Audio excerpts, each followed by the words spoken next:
Hey everybody, this is Rydo and we're back to another live stream of video game news and Yu-Gi-Oh! Master Duel.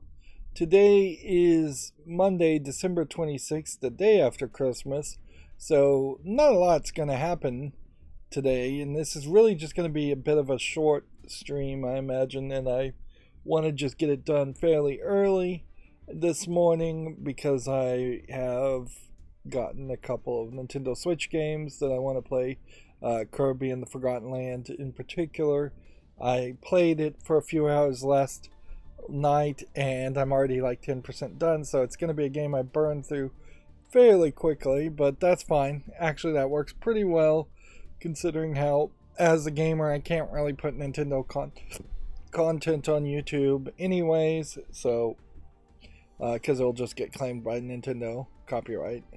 Um, so yeah, I also woke up with a bit of a cough, which I assume is just because I went outside and it's very cold and very humid, or very low humidity outside. So spending the rest of the day in silence instead of trying to pre-record footage, playing some other game, makes a lot of sense. Now, what's weird here is I said nothing's likely to happen, and yet Capcom didn't get that message.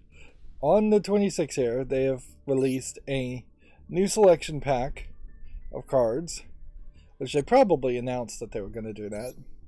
They've added new accessories. They've apparently won the best games of 2022 Best Multiplayer and Partner Awards 2022 Japan Asia. So these are two Japanese awards that were given out. And it really shows how the Japanese really only care about getting awards and acclaim from other Japanese people because they just don't get it from the Western people. But I think it is also true that even if they won the Steam Awards, which haven't been announced yet, well, that would be a very interesting comparison to keep an eye out for. If they do win Best Multiplayer Game or Best Game on the Go on the Steam Awards, or any award from the Steam Awards, then they probably won't bother to put an announcement out in the same way, although maybe they would. I mean, it's not that hard. And then basically saying customer service will be delayed somewhat, which, yeah, seems like it's kind of late to do that. Yeah, Video Game Awards 2022 commemoration, which the Video Game Awards was a Western award, and I don't think they actually won anything from that. But I guess they're giving everyone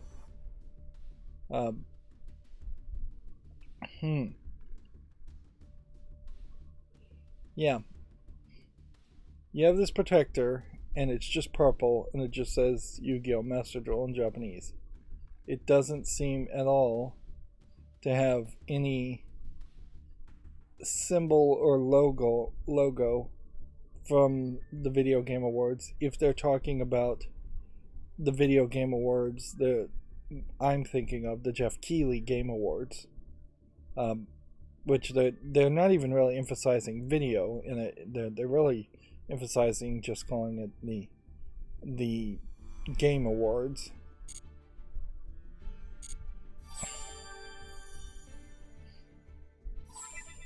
The one thing that does do, however, is that gets rid of the 50 million downloads award that has been stuck here for months, if it feels like. So we got some daily stuff, we got some login. Obviously, once again, it's just consistently every month I'm not logging in. I uninstalled that app, I think, somehow, that was launching the Yu-Gi-Oh! On my phone every day, and It was fairly annoying anyways. I need to reinstall it though, since I don't have a better option. But clearly we should be up to day 26, not day 18. In fact, I've just been really bad this month, which is not surprising since it's December, that there would be a lot of days in which you just would not log in. And honestly, they should have just cut us some slack and not had as much of a strenuous requirement.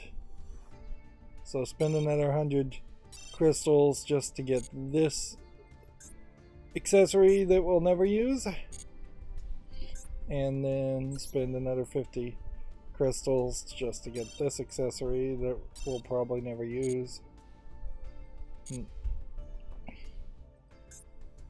And as far as the new selection pack, I would assume it's this new one, beginning of terminal. So let's just see, what of these do we have?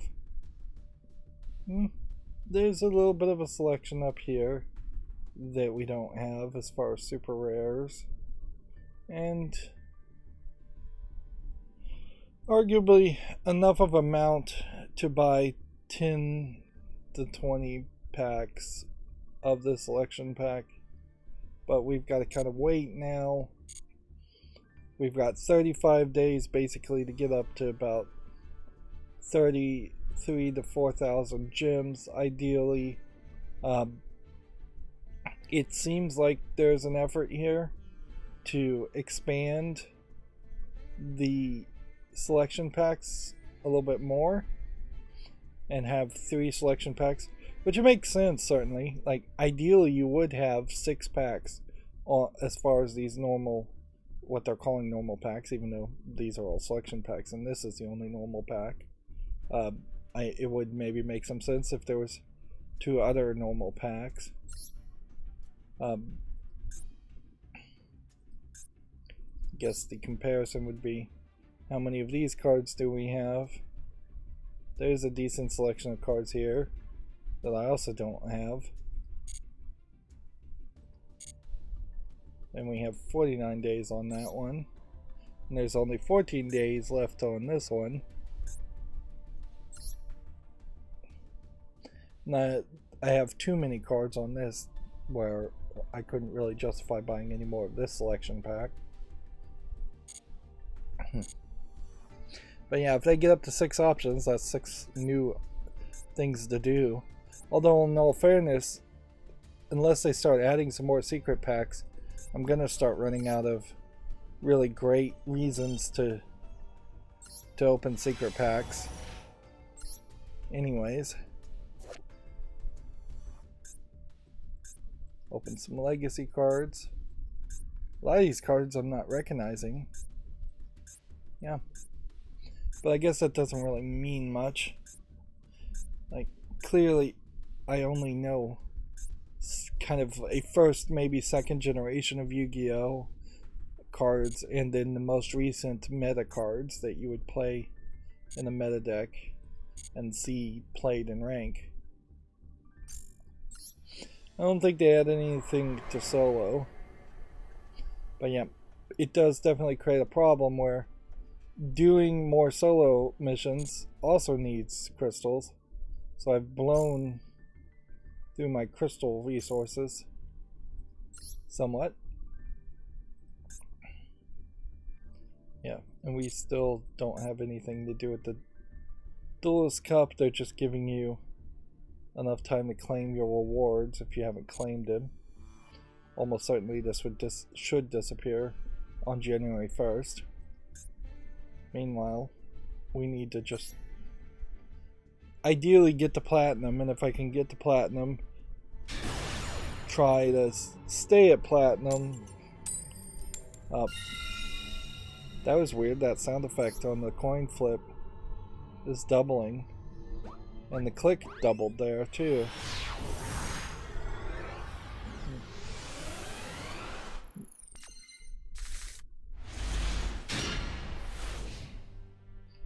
Yeah, all the audio is doubling. Interesting.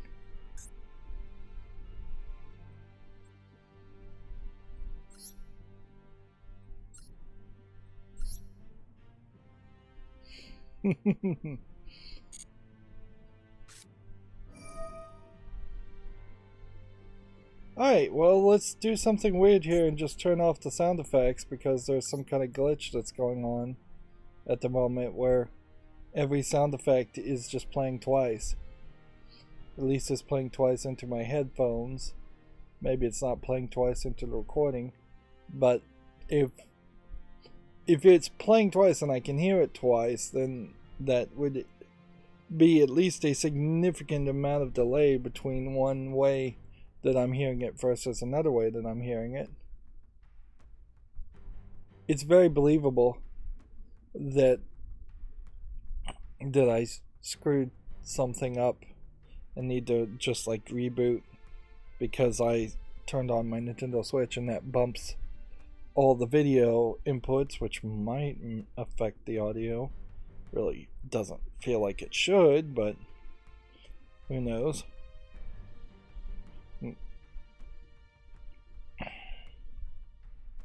So yeah, I guess we've been already talking about the accountability section without actually naming it. In it, yes, I celebrated Christmas. I got a mahjong set, which I really don't have anybody to play mahjong with. You need 4 players to play proper mahjong, and by proper mahjong, I'm leaning towards saying Chinese version of mahjong. The American version of mahjong is super complicated, something to the point where even I don't think I'd want to play it. And honestly, I think I'd mostly have people play a very simplified version of mahjong that I'm basically made up, which is really just like gin rummy. Basically, you eliminate all the scorings that you might have in any of the other versions of mahjong, of which there's many. There's reishi, there's Hong Kong mahjong, there's Chinese mahjong, there's American mahjong. In my simplified mahjong, you don't play with any of the wins or any of the seasons or any jokers. You only play with the 3 sets 1 through 9 of the kanji tiles, the bamboo tiles, and the dots tiles, and then you play with the green dragons, red dragons, and white dragons, and those are the only tiles you play with. And then in my simplified version of mahjong, you like normal mahjong, draw 13 tiles, but you just kind of shuffle it in the middle like dominoes instead of bothering to build the wall. As far as a draw pile, that adds a randomization element to it that's probably not helpful or necessary, but it saves time on building the wall setup.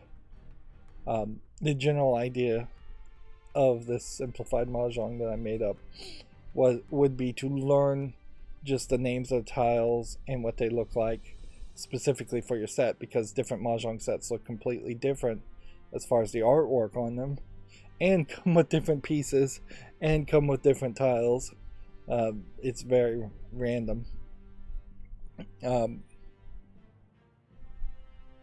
But yeah, you just put all the tiles in the middle. You draw face down. You draw 13. Then the first player draws a tile and then discards a tile face up, and then the next player can either draw a face down tile or draw that specific face up tile that was just placed face up. And as you place them face up, you build what would normally be like the wall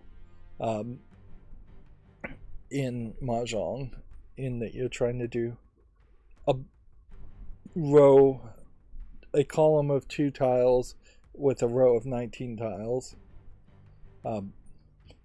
And then you can probably play 2, maybe even 3 games without having to shuffle again that way too, with 4 players. I was actually playing it with just 2 people, which is kind of ridiculous. You really can't play any kind of mahjong. And then it's just first one to go out with a winning hand wins. so it eliminates the entire scoring process too in this simplified version of mahjong. And the valid ways to have a winning hand are to either have a combination of runs of the same suit in 3 or 4, so 1 2 3 or 1 2 3 4 of bamboo, or 1 2 3 1 2 3 4 of dots, or 1 2 3 1 2 3 4 of kanji, or you have 3 of a kind of the same suit, so three number ones of bamboo, or 3 number ones of dots, or 3 number ones of kanji.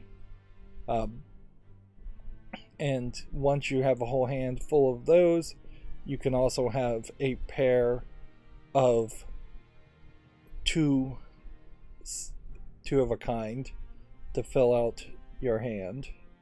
So you can have 2 red dragons, or you can have 2 green dragons to fill out your hand and have a winning hand, which that is also kanji. Now in American mahjong, you can't have runs. You can only have 3 of a kind or 4 of a kind, which seems weird.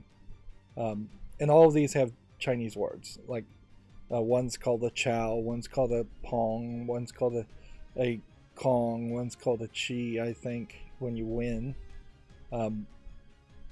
But generally, if you're just learning, trying to learn those words might be helpful in a simplified version of mahjong. But if it's just too confusing, just call them runs. Just call them 3 of a kinds. Now, what's funny is American mahjong also goes even crazier by changing a bunch of words that don't need to be changed. There's really no reason to call dots bangs, and yet they do. Or they call bamboo bangs, and it just doesn't really make sense at all to change the descriptive word of the suit so much, because you could just learn the name of the suits.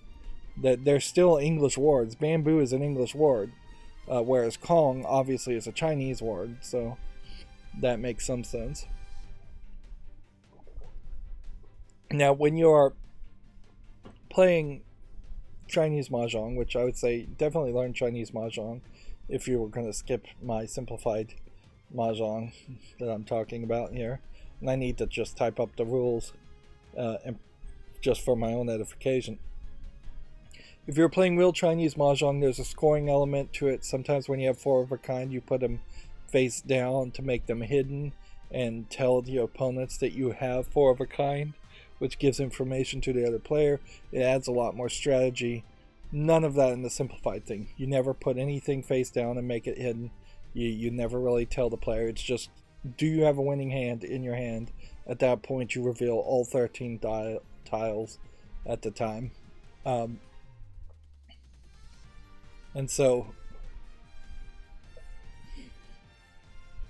sounds like even the music might be having a little bit of trouble here. It's kind of weird to just listen to the music of Yu-Gi-Oh! Because then it is just you listening to which is maybe a little too upbeat of a musical sound. It's probably a great example of where the sound effects complement the background music, and the background music complements the sound effects. Because just listening to the music alone, it's a little awkward. Yeah. And I think that is like completely the entirety of the rules. So, like American mahjong has basically 13 steps before you even start the game. My simplified mahjong is shuffle the tiles face down, draw 13, start playing. And then there's considerably more rules there. And I definitely can see why mahjong hasn't been adopted as much as a game in the West, because of the possibility of it just being too complicated. But mahjong tile sets in particular are very nice because you almost have a 52 card deck equivalent in Mahjong tiles. They have only 3 suits instead of 4 suits, which is slightly different, yes, but it's obvious that Mahjong tiles evolved in an Asian type climate where it is windy and it's rainy, so you wouldn't be outside playing with a deck of cards, because it would just get rained on and blown away. But you can be outside playing Mahjong. The Mahjong tiles I got are, I think, kind of smaller than what you normally would expect to see too. They're about a quarter of the size of a domino, but twice as thick, and they're actually incredibly heavy. The entire set is like 5 or 6 pounds, kind of surprisingly.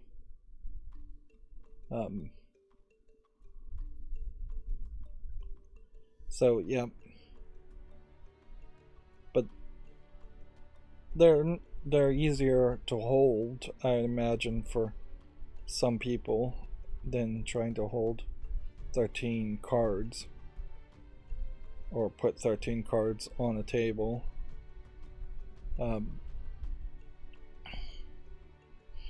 they're slightly more resilient. It's an actually very nice set because there definitely are times where I've gotten a couple domino sets and they've just been kind of low quality. The prints on them aren't good enough.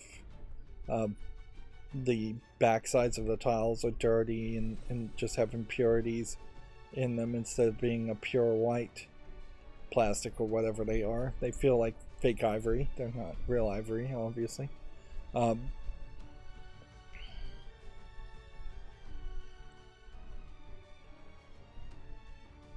yeah, I was very happy to own it, and when I do get these kinds of board game type things, they tend to end up on a shelf and not played that often because I'm just too busy playing other video games, but it's just nice to have them. And I definitely am not a board game collector that has an entire closet full of board games or anything like that. I have just like deck of cards, deck of Uno cards, enough dice to play dice games, and dominoes, and that is a pretty decent selection of things to have if you're in an emergency situation and don't have any other free time. Oops, I played out of order there. Or don't have any power, or don't have any way to play any more of an advanced video game type experience.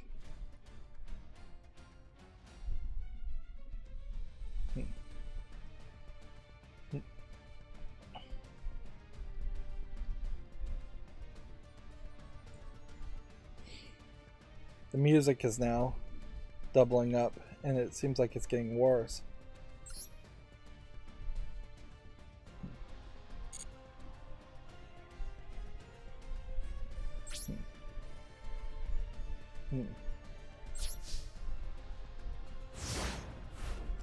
The sound effects are doubling, but now the music is doubling.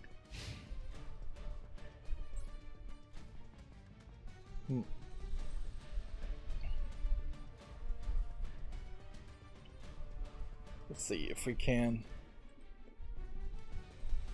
destroy this.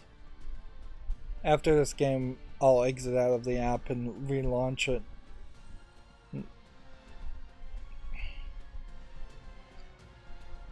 It's obviously, I would have to assume, the app, because if it were a sound effect thing, just the way things were working with OBS or the way things were working with just Windows, the music itself wouldn't be messing up. It could be like the sound chip in my computer just breaking, which that would be psycho. You don't even really have sound cards in computers anymore, so I assume it's all going through my video card, which I guess maybe I did update my NVIDIA drivers, but that would be a pretty insane bug to happen to. Let's see. Other than getting a bunch of Lego, which I won't bother talking about for Christmas, I got Metroid Dread on top of Kirby's Forgotten Land. I'm gonna try to burn through these 2 Nintendo Switch games relatively quickly. And then also throughout the course of this year, I'm gonna try to reevaluate. Like, I want to play Luigi's Mansion 3, and I want to play Pikmin 4 when it comes out, and I want to play a Metroid Prime or any Metroid Prime remakes if they came out. There's some other Mario games too, so there's kind of a long list of games, but I would like to have the extra time to burn through all the Nintendo Switch stuff to be able to give away my Switch. But yeah, it is probably more likely. Let's just turn off the music. This is getting ridiculous. This will be an interesting experience as far as just what the experience is in total silence. And this really highlights why I don't play the games in total silence, is that I then have to make up for any silence spots. Yep. It's more likely that a new Nintendo Switch 2 would come out before I finish playing all the Nintendo Switch 1 games I want to play. And then I would just buy nieces and nephews new Nintendo Switch 2s, or ideally help them buy. I buy them way too much gifts considering they are just nieces and nephews. But yeah, it's more likely that they will move on to a Switch 2 before I finish all of the Switch 1 games and give away my Switch. I do need to give away like my PlayStation 3. I need to try and like hack it to fill it up with some more ROMs, and that's just way too much of a big process at this point. That it's a project that I don't know if I really want to even engage with. One project I did engage with is I was keeping an eye out after Christmas if there was any sales for Christmas lights, because we are right on the edge in which smart Wi-Fi controlled or Zigbee or Bluetooth controlled. I didn't actually see any Zigbee or Bluetooth controlled versions, only Wi-Fi controlled so far. But like, we're right on the edge of Wi-Fi controlled Christmas lights, or fairy lights, whatever you want to call them. In Europe they call them fairy lights, and since the Tuya smart infrastructure advertises a lot more to Europe, it definitely advertises to China first, but as a Chinese product. But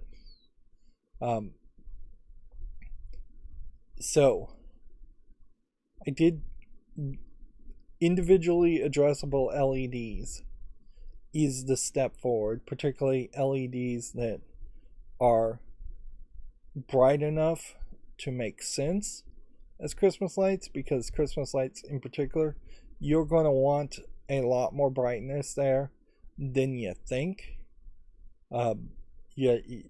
It's not lighting a room 100-watt equivalent or anything, but you are going to want a lot more brightness. So I was able to find these like really long 300 plus feet strands that run off 30 volts of individually addressable LEDs. Hopefully they're individually addressable LEDs. The gamble here is that there's 2, maybe 3 types of chips that are used to make these LEDs, and they have weird numbers like WR2812 or 2812B or something like that. And so there is a almost standardized version in which you could put one controller to control a different strand. And that's what I'm going to try here. On its own, the ones that were on sale that were about half off, so I bought two 300 strands, which is probably twice as much as I need, that are limited in what they can do as far as programs and don't have the Wi-Fi accessibility. And then I bought one strand that was much shorter that did have the Wi-Fi coding and programming for the Tuya smartphone app. And so ideally this is just going to work in that I will be able to screw off the plug adapter for one and plug it into the other, and no modification will be necessary at all. It might be a little bit messier than that, where you potentially have to switch the polarity around. It's very possible that the strands are actually going to be 3 wires or 4 wires instead of 2 wires, and it's also possible that the controller box won't be able to handle the 30 volts and run itself if it is in the middle between the actual power injector transformer plug and the strand. Alright, let's just launch out of that and then relaunch Master Duel and see if that fixes it. So I've got a little bit of a project there. I'm hoping it is disappointingly easy.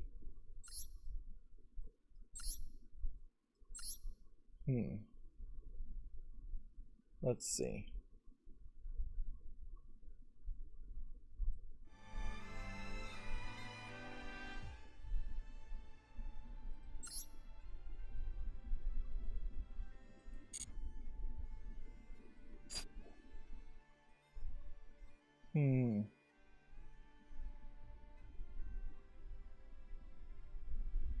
Let me come over here and mute something first.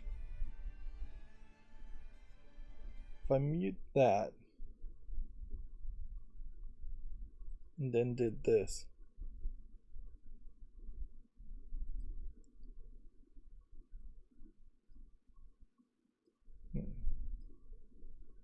okay, that eliminated the echo. Okay, you probably didn't hear anything there, so see if I can fix this. Monitor and output.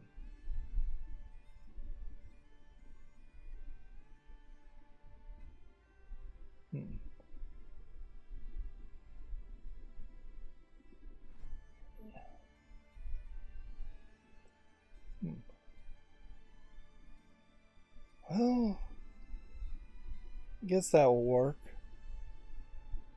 I guess I need to turn the monitor off there.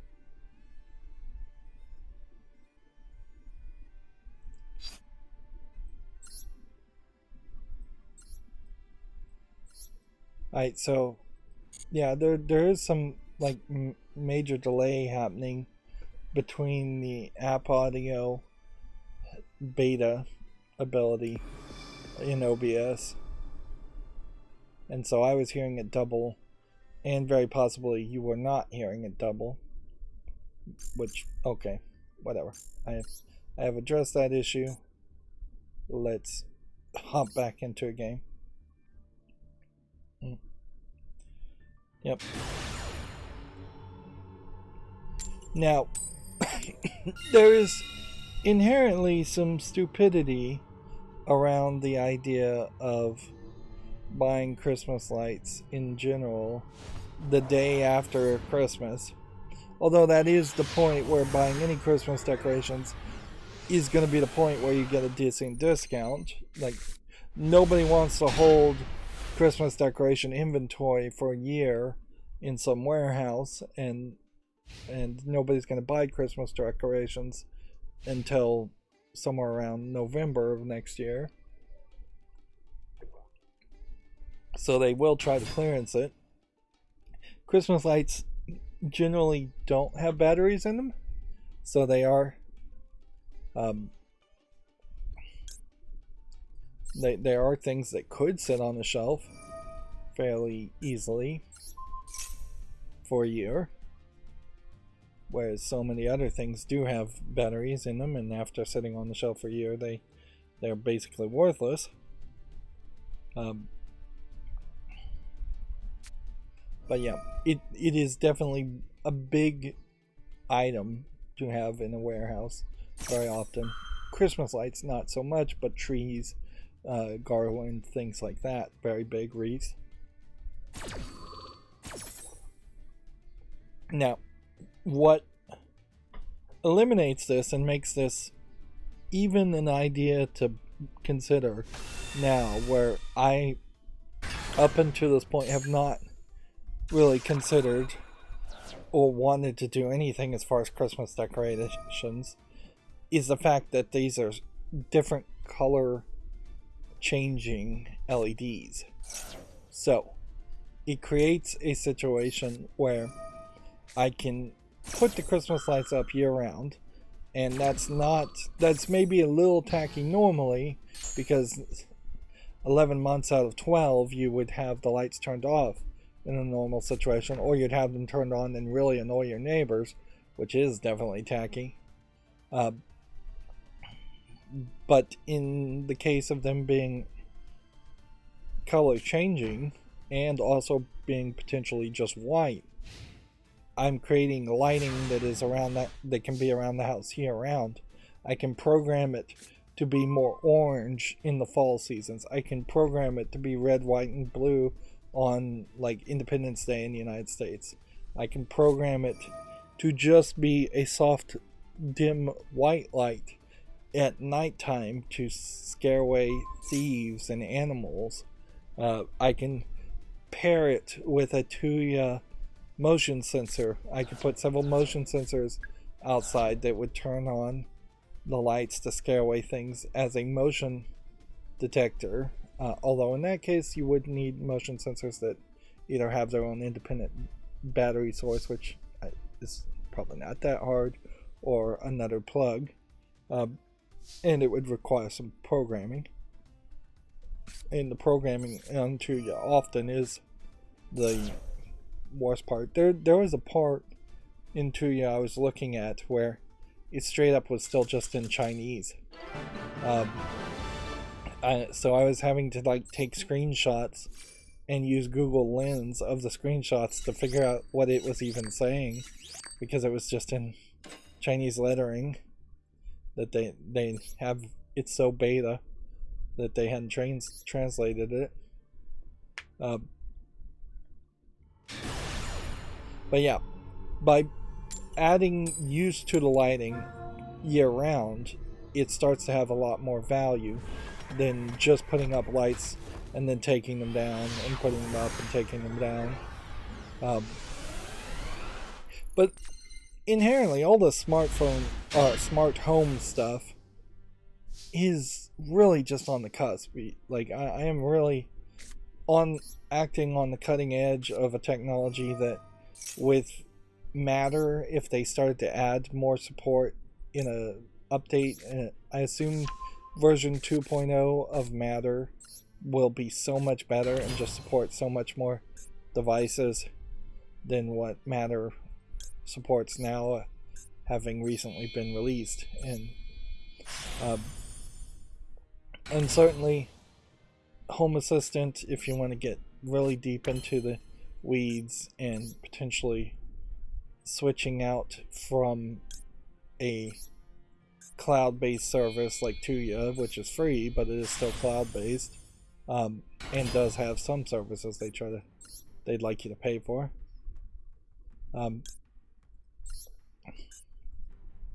But yeah, switching from Tuyo to Home Assistant probably would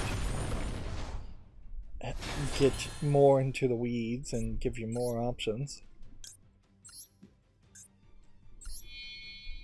I question whether Zigbee is better than Wi-Fi. It very possibly is. Having not really played with Zigbee is definitely sold as the idea that they're planning on having hundreds, if not thousands, of devices all on that same 2.4 gigahertz spectrum, communicating with each other. And yet, because it's in the 2.4 gigahertz spectrum, it's still going to interfere with Wi-Fi signals, and Wi-Fi signals, it's probably still going to interfere with Zigbee signals. So I don't know if the technology or the polish is there.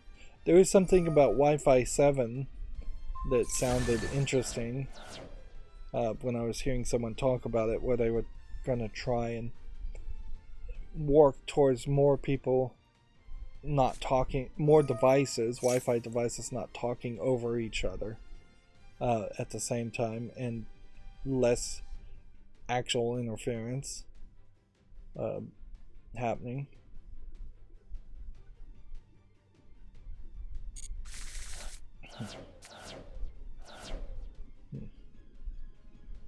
Jeez, how many cards did he have in his deck?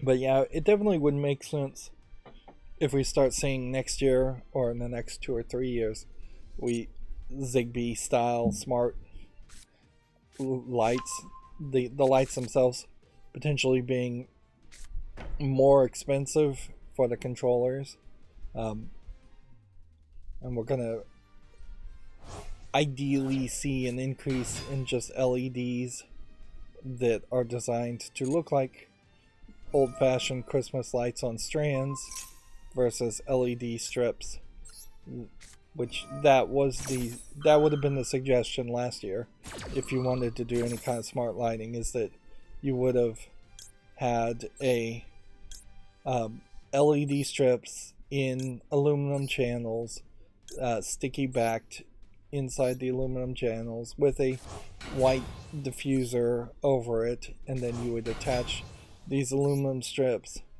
to the underside of your house, which looks very sci-fi-ish and is just not the tradition of what people expect when they are looking for Christmas lights. Although the tradition of Christmas lights itself has obviously changed quite a bit, because I don't want to sound like an old fogey, but back in my day, you wouldn't have the Grinch or Minion type characters in your decorations. That would be fairly subversive of a thing to do, or even Snoopy and Peanuts characters. Like, maybe 1 out of every 20 or 30 houses might have a Snoopy and Peanuts thing. But since I drove around this year and looked at Christmas lights, which inevitably made me jealous and decide to really buy Christmas lights myself, there was just a considerable amount of non-Santa Claus type stuff. And yes, Coca-Cola made the Santa Claus that Americans think of as Santa Claus, the big fat guy with the white beard and the red coat. All of those are fairly different from like Saint Nicholas or any of the Central European Santa Claus stories that, like, with Krampus and all of that. But there was at least for a few decades, kind of a consistent feeling of what a United Statesian Santa Claus and Christmas looked like, and the idea of having real candles on a Christmas tree gave way with having Christmas lights on strands that were originally light bulbs on the tree, but we've been consistent for many decades with light bulbs on strands on the tree. The light bulbs eventually replaced from glass bulbs to plastic bulbs, then eventually replaced from filament bulbs to LED bulbs. There was a brief moment there where they were trying to push people to use fiber optics in the trees, and most trees are pre-strung with lights, which that creates a different situation. And there was a brief attempt to push the idea of LEDs that were in long strands going straight down on trees to be able to do like better patterns, and that didn't catch on either.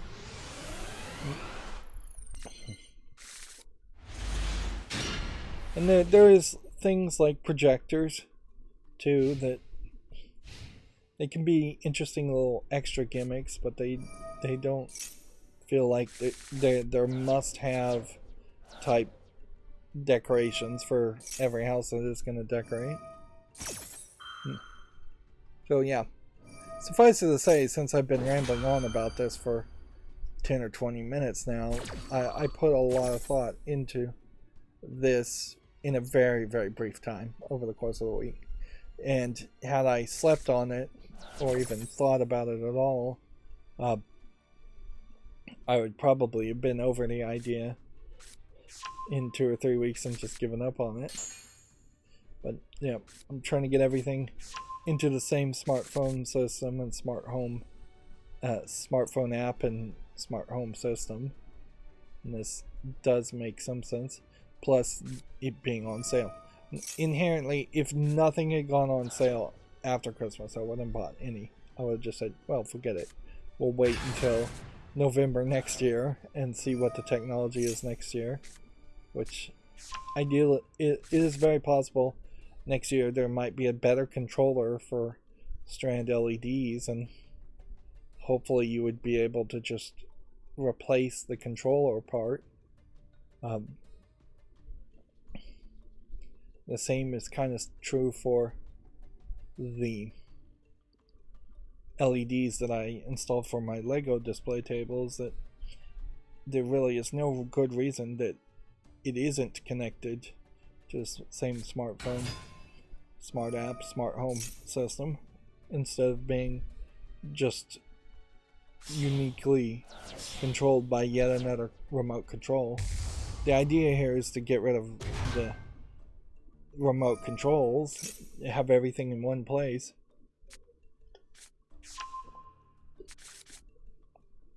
One of the things particular is that I might need a LED controller that has 2 outputs, so that I can have both strands plug into the one outlet I have outside my house that's way in the back of the house, and then the strands can go to the left and right and meet up in the center at the front. Although it's very possible these strands will just be able to go all the way around the house with one strand. But if that is the case and you're taking up 2 outlets, then you need an LED controller that has 2 outputs. Or maybe you don't take out 2 outlets, but you still need it to go in 2 different directions. The other way, though, would be to just cross your fingers and hope, and possibly just drop the voltage down to half. And so instead of going from 30 volts, go down to 15 volts by hard wiring and just like violating warranties, and having 2 strands in one long loop, or not a loop, but one long line. A loop would be bad. Although, I might be able to pull that off too, with the power injection idea. But yeah, if these LEDs were like super bright and I would never have them above 50% anyways, one long loop would solve that, and then you wouldn't need a controller with two outputs. And it doesn't particularly matter too much. It would kind of matter depending on what pattern you're doing, but a lot of patterns you wouldn't even notice if it is two going around the center, one going to the left, one going to the right, and meeting in the middle and the front. Like logically, the real solution, of course, would just be to get outlets installed.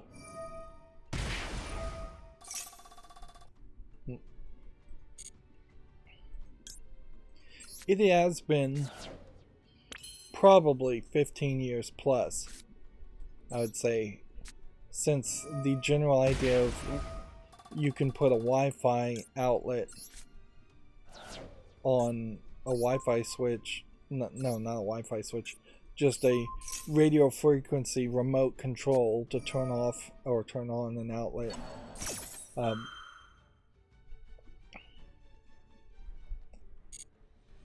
Like before that, it was just timers, and so you'd have to program the timers, and very often the timers were very poorly made analog timers. They didn't have any like actual digital setup to them. They're definitely not setting the clocks by themselves in any way. Guess I could have stopped that from going into the hand there. But yeah, it's always been kind of a nightmare from day one of having electric Christmas lights, as far as just trying to control them to even make them turn on or turn off at the right times. And that's where taking it to the next step and maybe doing a little bit of overkill with Wi-Fi controls and individually programmable patterns helps. But one of the things particularly about Tuya, and I can't believe I'm still talking about this at this point, is that the smart outlets that I've been able to find and use actually are kind of great for adding just like one functionality to something that helps. Like being able to put it on a washing machine and then set off an alert an hour after you notice the washing machine has been turned on, just to say, hey, the washing machine is done. That makes a lot of sense. And it takes it out of any specific ecosystem, whereas if Sony was going to build that feature into itself, Sony would charge you a lot more for a washing machine that would alert you on your phone, and very possibly not even do a good job around developing that technology. On top of which, they probably want you to connect to the internet for some very other nefarious reason, possibly even running ads on your washing machine.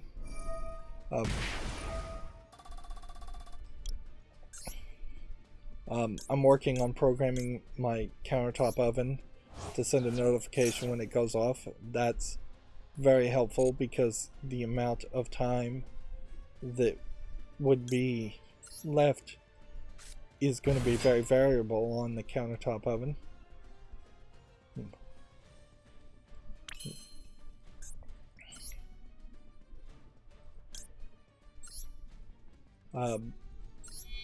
Being able to monitor power usage and just get a general idea might be helpful. I was thinking I might put some on my refrigerator. That way I could monitor how much my refrigerator uses in power. Plus I could potentially, well, the thing there that I was thinking is there a way to prioritize a refrigerator and turn off all the other outlets? And I'm not sure there really is. You basically would need a smart a smart monitoring outlet on everything else and tell everything else to turn off in a emergency situation. And I don't know how you could even recognize the emergency situation short of just like knowing that it's cold outside or very hot outside when power is likely to go out. So yeah, putting one on the refrigerator may not be as useful other than just power monitoring. But that even that one feature of just being able to say, hey, I know that this appliance is the problem appliance. This one is the one that's adding $30, $40 to an electricity bill every month.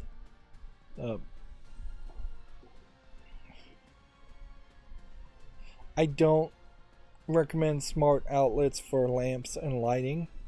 However, I think the bulbs are a much better idea because then you have color control as an option too, and you just have more options likely on the bulbs than you would on an outlet anyways. I do have a noisy ceiling fan, and so Tuya has there are a couple of Tuya compatible ceiling fans that have LED lighting on them, which in that case it's integrated, and that's a little bit of a concern. But being able to not have to reach up to a particularly high ceiling fan, for instance, and try and switch it around to reverse it, or just in general to adjust speeds or dim the lighting, having all of that once again remote controllable in any fashion, particularly reversing ceiling fans. Like in the past you would be able to install remotes that would turn on or off a ceiling fan and the lighting and the light on the ceiling fan, but that would be it. You couldn't properly dim the lights.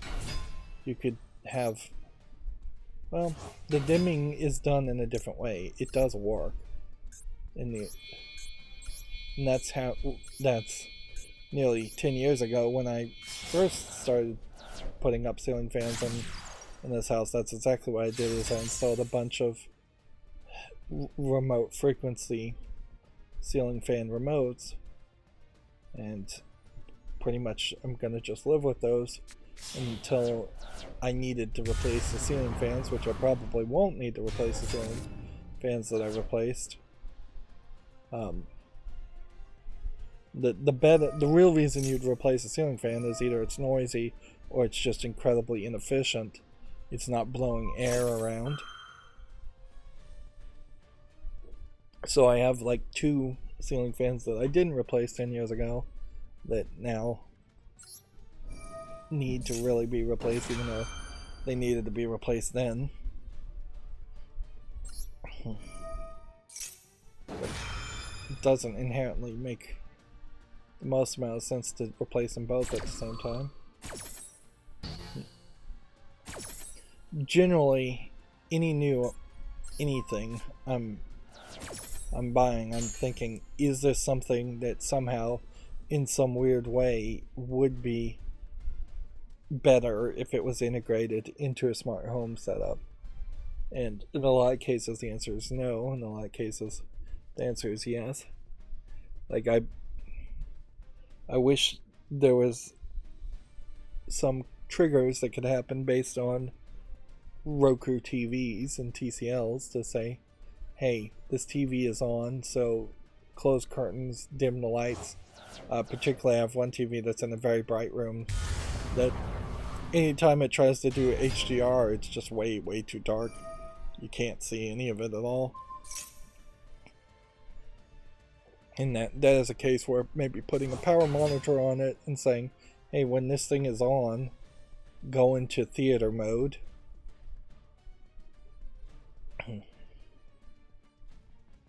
Well, I know we didn't have a lot of video game news to talk about today, but it is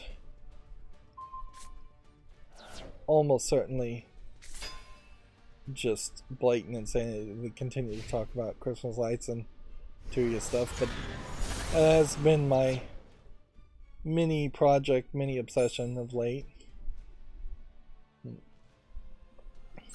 I'm slightly terrified in the fact that I need to work on my server, and I was hoping that this new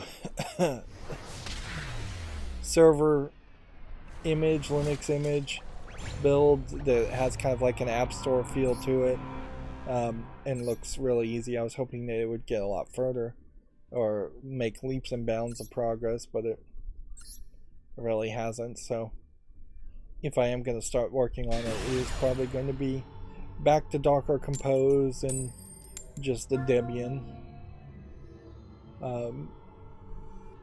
Linux Debian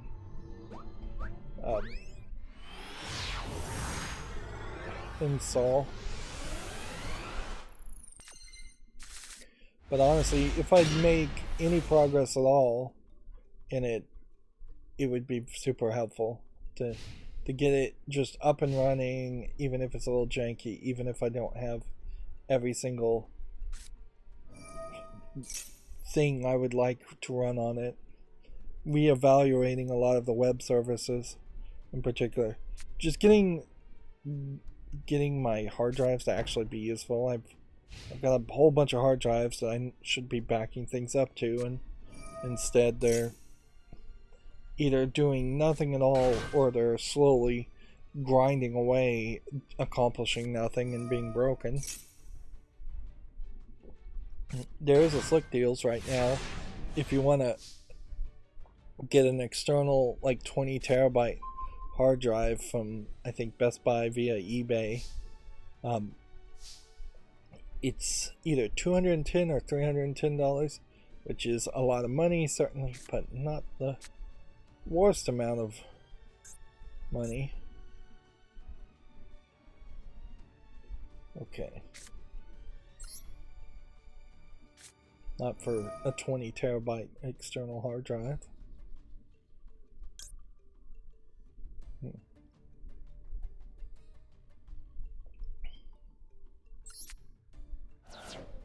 Okay, we're gonna destroy this one, and then we'll destroy this one.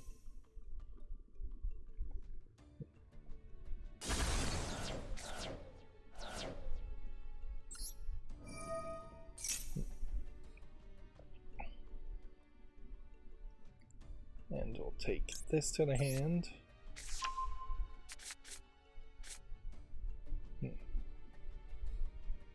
And then we'll activate this.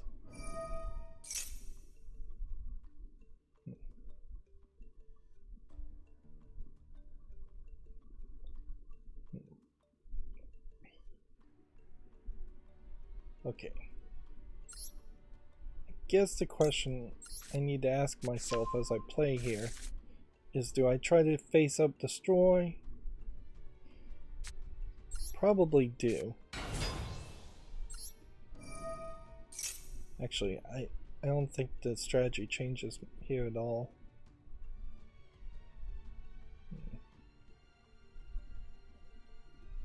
This guy is moving slow, so obviously he can activate something. And he's opting not to do it.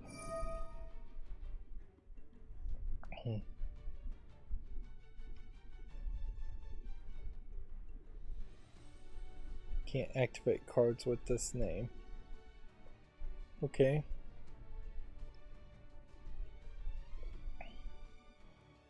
Alright, so the Video Games Chronicles articles there, that's broken. As far as the web peak, let me fix that.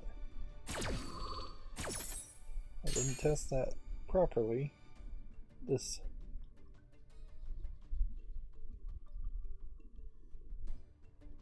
recording before starting the stream. Okay. So we do this one, discard this one.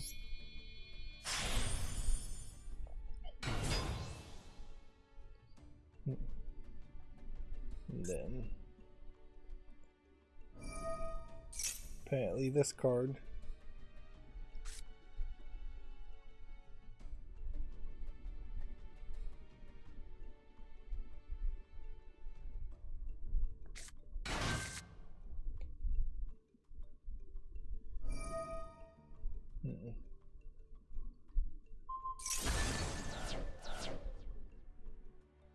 Okay, well this guy sucks. Alright, we'll do this then.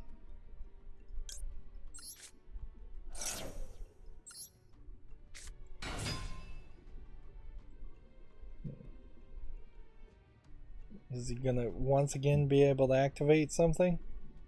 Seems like he is.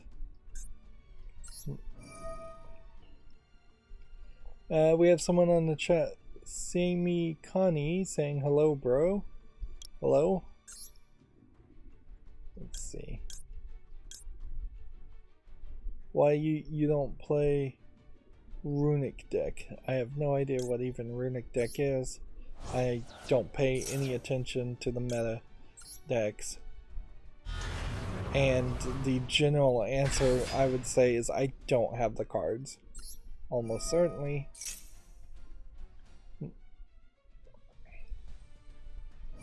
Like it. I like this Zodiac Tri-Brigade deck. It worked for me fairly well for quite a while. It maybe doesn't work quite as well at this point.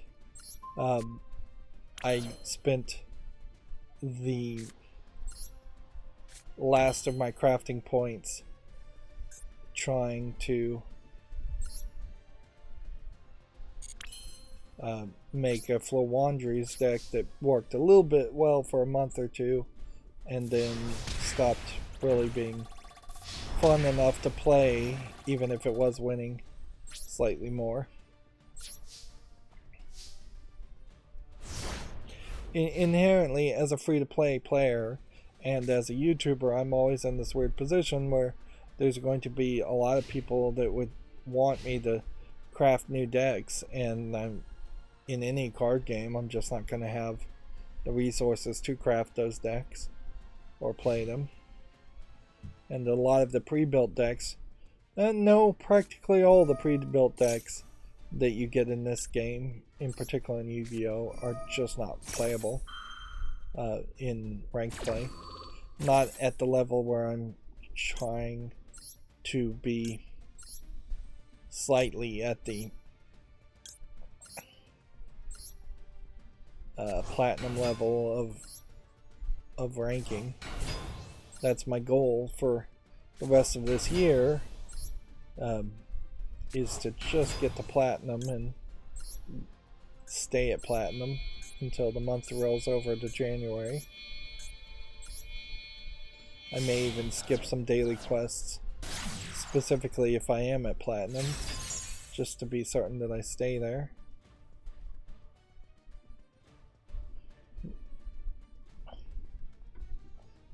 Now that this is fixed, the Epic Games Store's latest game has been confirmed. It is not encased, though. It is forged in Shadowtech. So that just shows that Video Games Chronicles is not really writing new articles this Monday morning.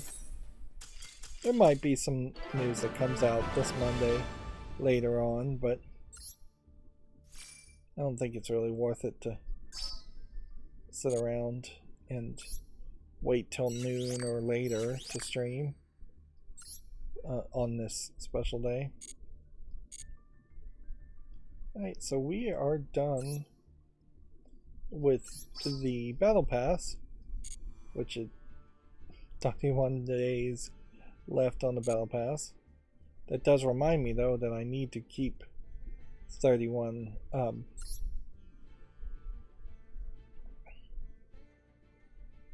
like I need to get 500 more gems in 31 days, and that's all the daily quests being done, so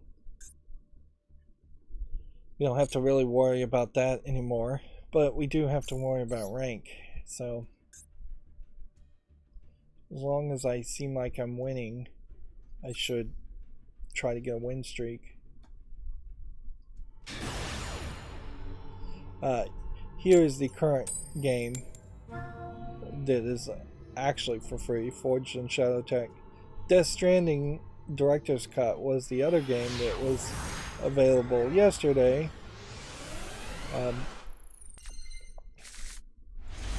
Which I nearly missed that.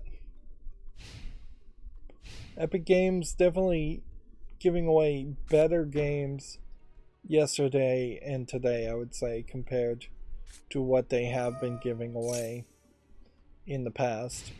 A lot of the other games, basically no name games, not things that I would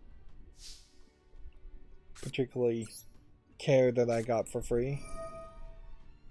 I don't give out personal information. Simi Connie says, where are you from? I try to keep stuff pretty private. That's in part also why I don't do the face cam. Although in all fairness, the major reason why I don't do face cam is that I just don't think it adds anything to my videos, and frankly I just don't think I'm pretty enough that people would want to look at my face. But also I wouldn't want to, even if I was pretty and people did want to look at my face and face cam, it does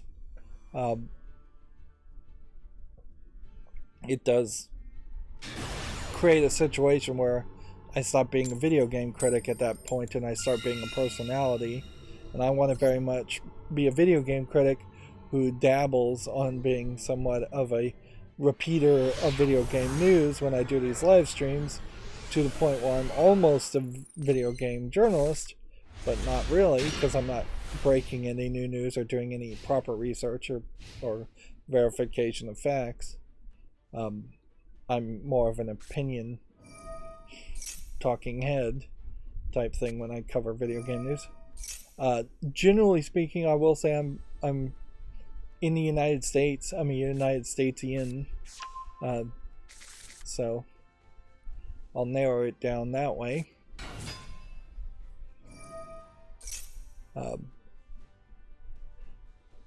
But even using the phrase United Statesian is a joke term that I use, like, because people in the United States call themselves Americans. They don't call themselves United Statesians.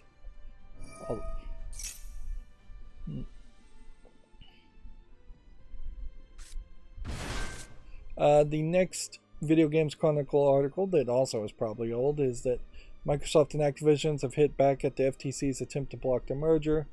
The Call of Duty publisher claims the competition regulator is turning antitrust on its head. I think we'd already kind of covered this non-article. Like, I don't think they really got much of a quote here. The acquisition of a single game company by a third-place console manufacturer cannot upend a highly competitive industry, Microsoft claims. That is particularly so when the manufacturer has made it clear it will not withhold the game. It's weird that it's all around this fight of Call of Duty. When Microsoft has already kind of admitted that some of the other games that from other companies they've acquired are going to be exclusives. Like, the better argument certainly would be the fact that it seems like there's going to be at least a time exclusivity around Bethesda's next game and several other of the companies that Microsoft already was allowed to acquire. In next year to maybe 2 or 3 years from now, you are going to see almost certainly, if not Activision Blizzard games, being exclusive to Xbox and Microsoft services. You're going to see all their other products exclusive. But it is funny how it is very much echoing things that you would see in politics, where instead of trying to make a deep, detailed, nuanced argument as to why multiple things are wrong with the idea of the Activision Blizzard merger, if that is the argument you're trying to make, they have just boiled down their argument to Call of Duty is the only thing that matters, which, yeah. They've effectively created a political wedge issue around Call of Duty exclusivity and allowed Microsoft to only argue against that wedge issue instead of holding Microsoft's feet to the fire about, hey, are you going to improve the working conditions at all at Activision Blizzard? Are you going to allow more unionization, or are you going to secretly try and fight that inside of Microsoft and inside of Activision Blizzard? All of those factors are going to be more impactful for labor and more impactful in the long run for society.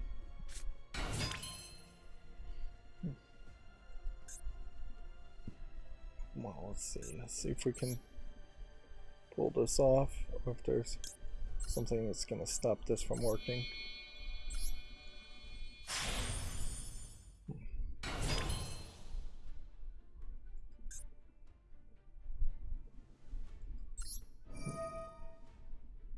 See, I think the move here is that you want to summon this with this one because you have this. And then this one will do 100. And so then the next move I think is to play this one.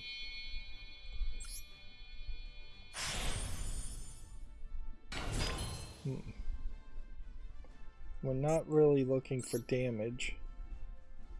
So instead, I want to move over to this one.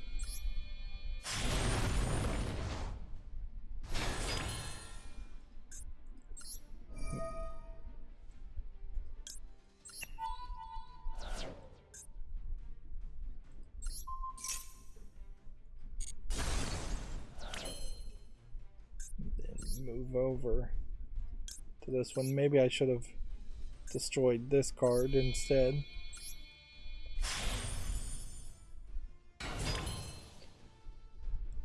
I suppose you do have a pretty good bet, though, that you're not going to see the Activision Blizzard merger happen before the end of the year. Which I guess Microsoft probably would have liked it to close throughout the end of the year, but before the end of the year, but I imagine it wasn't really holding its breath.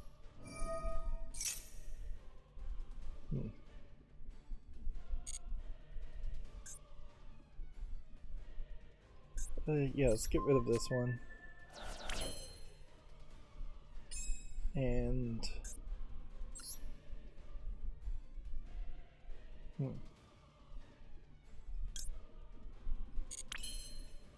let's do this. So this one can attack directly. This one can attack here. Destroy that. That can attack directly. That can attack directly.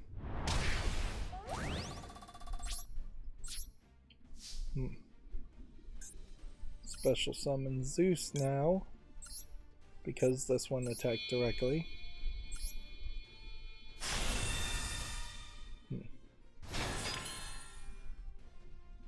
That pretty much guarantees a victory in the next turn. I could try and summon these two to be a little bit stronger, but I don't even think it would be that much stronger. So yeah, in the turn. he should just surrender now because he's not gonna win. Yeah, the Switch exclusive sports story has officially released. I think this is also an old story. And then Death Stranding is already not available, and that's the entirety of the Video Games Chronicles articles I had today, and they were all redundant. And what's even worse, same is true for Gamatsu, because Gamatsu today only has this article, sports story, now available. Like, nobody worked on the weekend, obviously. There was something. There are a couple things that have happened. One of these Stalker creators, like pretty much all the able-bodied men that worked on Stalker in Ukraine, joined the military, and so one of them has died in the fighting. So this seems like this is either the second or third person who in some way worked and died. So is that really video game news? Sorta. Somebody who worked in the game industry died because of a war that's happening in their country. Sort of video game news. Not much though.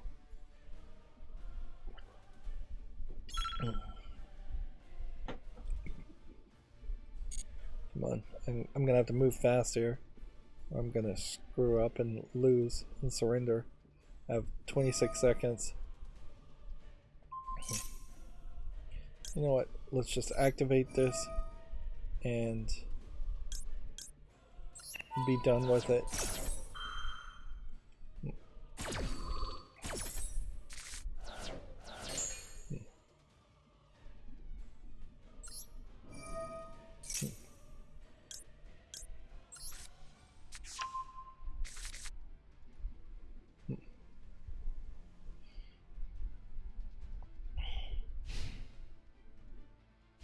Let me see if I can look up the other story.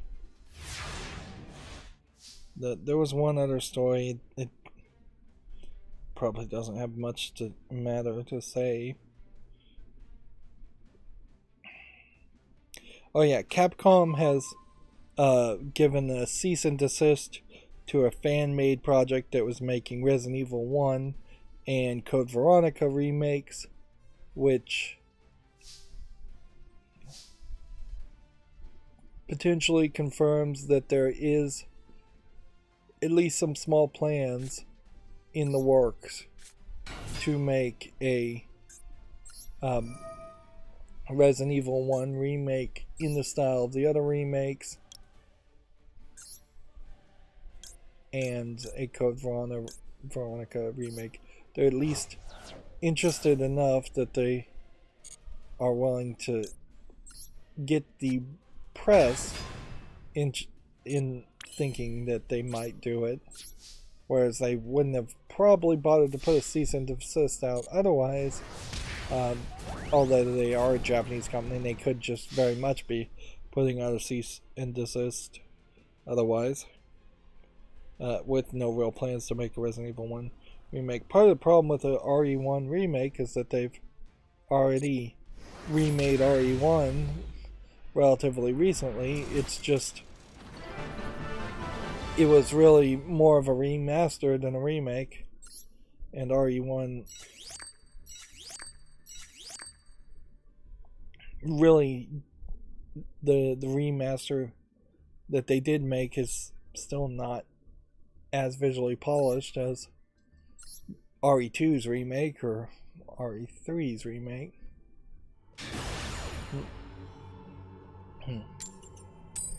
Also, there's a story about one of those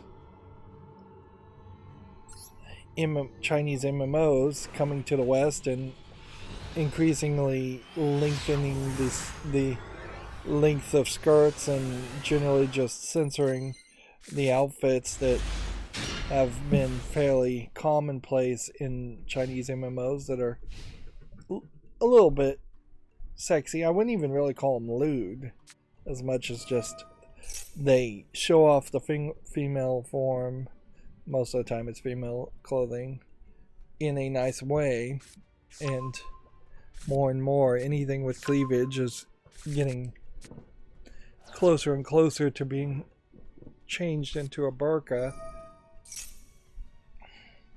and that no amount of skin seems to be acceptable, or at least Asians are getting the message from the wrong people. They're listening to the wrong people, in my opinion, and censoring outfits, particularly when you're talking a Chinese MMO, and I don't know which one this was that's coming to the West. It's always the same story, pretty much, regardless of which game you're talking about, but I should have details if I'm going to talk about it. But yeah, when you're coming from a Chinese MMO, they already have restrictions, or just a general attitude of not actually showing anything that is explicit. So that is in part why the Chinese dresses tend to show a little bit more leg, is because they won't just show a boob, show a nipple, show a butt. So you're going from censored to even more censored, which is ridiculous. We'll look at the new games that came out on Steam, but I will point out that I didn't have my ad blocker turned on, so this top bar is going to be here. I could also say, hey, I have no credit on Steam. Yep, that is going to lead me to be very unlikely to buy anything from this winter sale. I just don't feel like I want to spend an extra $100. I do have a list of things, and I could certainly bring it down to like $25. I may think about that. This game, Little White Men, though, doesn't look like anything, and it's a bad name, certainly, for a game. As I'm going through the winter sale to get the trading cards, which is basically useless, as I'm going through the curators feed on Steam, I'll give this a follow. I did make some more YouTube shorts, or had my macro make them for me over the weekend, which created a situation where my computer was not doing anything for, well, I couldn't do anything on my computer while it was running the macro. It's kind of a slow process. It'll take an hour or two.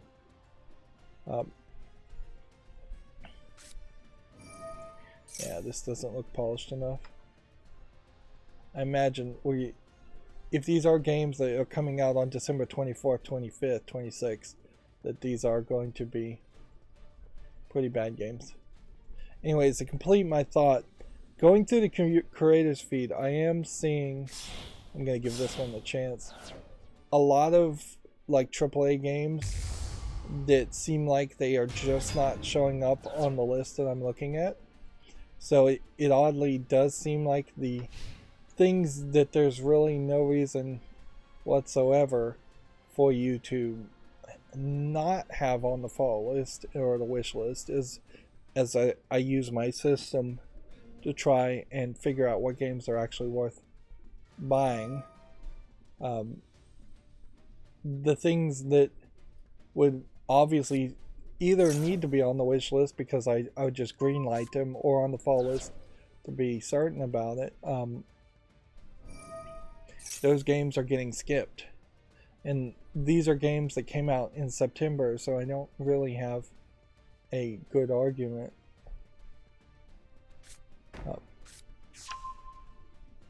as to why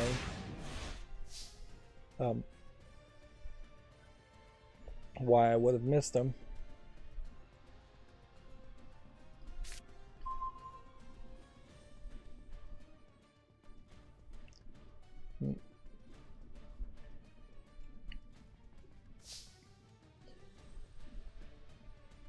Is this gonna have me play, or is this gonna take forever?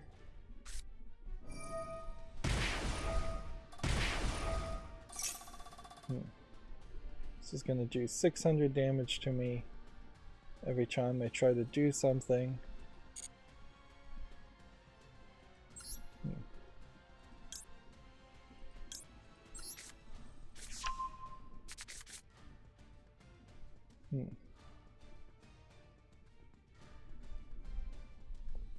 Okay.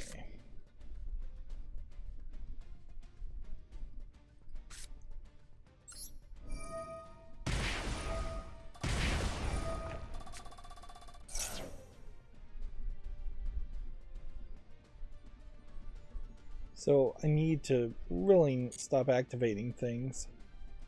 But I'm gonna do this, and then this has to activate this. And so I'm really just screwing myself here. Alright.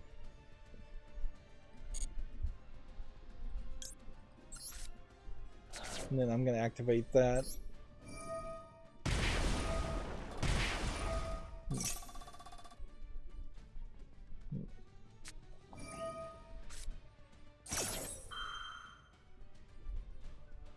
The good news here is that I would basically destroy him.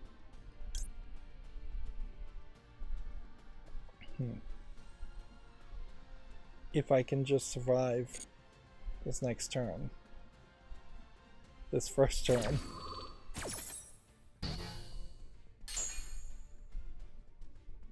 Right. So I'm gonna summon this. I'm gonna say don't activate that. I'm gonna summon this. And then just immediately jump to this character.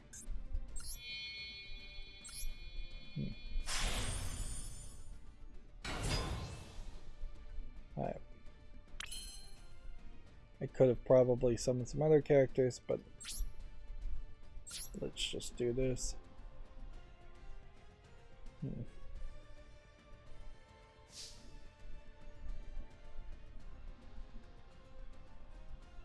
Do a direct attack here.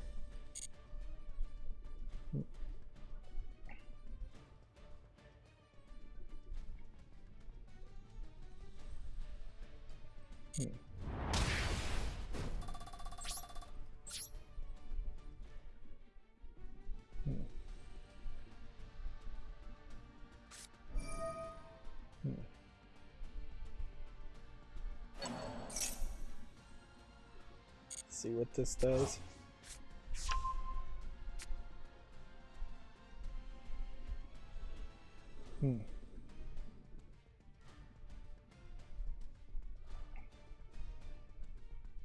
Yeah, see, if I summon Zeus at the moment, I actually don't think I can activate Zeus. I need to pull out a different character. At least one more Zodiac card.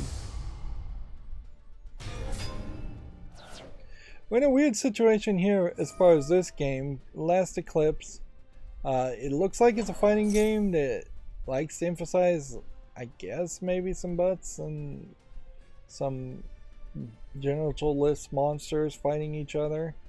But I really don't see a lot here that would scream this needs to actually be in the adult section. It doesn't look good. We don't see a lot of adult section video games in general. It's $12.99, and the most interesting part here is they just have mature content summary written here, instead of actually describing the mature content. So this definitely feels like somebody at Valve just allowed this to be listed via Steam Direct without looking at it at all.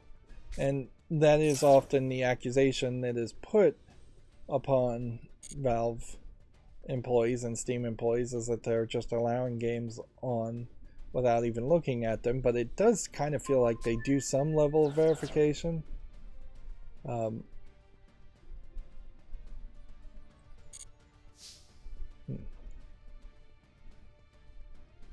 But yeah.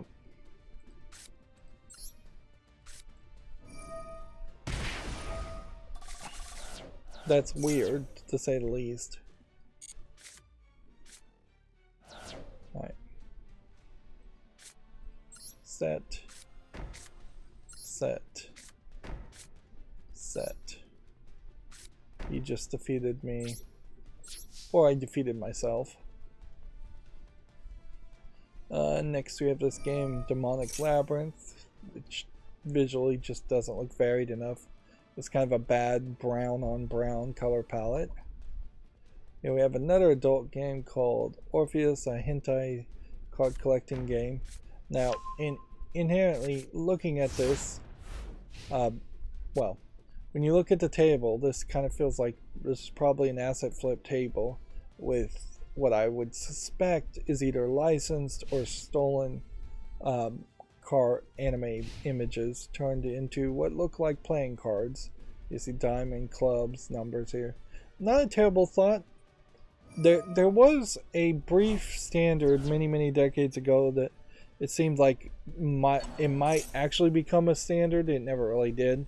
As far as having your own custom, probably stolen art, but you made it yourself, playing cards, and that you could take those playing card decks and transfer it from one game to the next card game. Back in the day when card games were about all a PC could handle. For instance, Microsoft Solitaire, if there was a card deck standard there, it would be interesting, certainly, if you could go to any computer and upload your special card art for Microsoft Solitaire anywhere, and it would support that. Of course, that doesn't allow Solitaire, low effort game developers making Solitaire or card games, to then add DLC and sell their own products.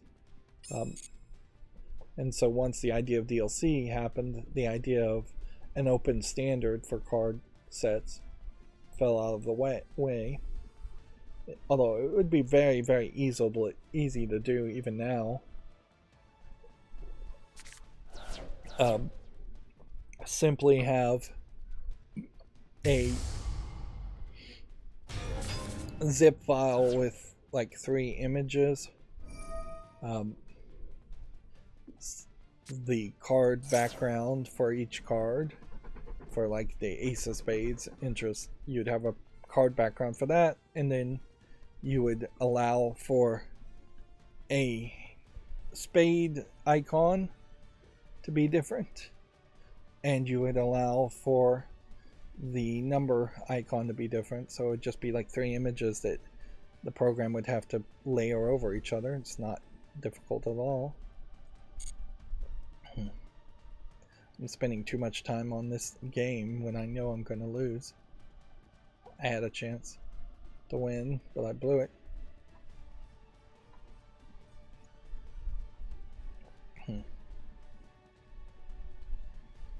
Looking at this game, though, a card collecting game, open packs to search for rare cards, build a deck with your favorite, and auto battle opponents to be a national champion, or just start a podcast to fuel your hentai collecting spree.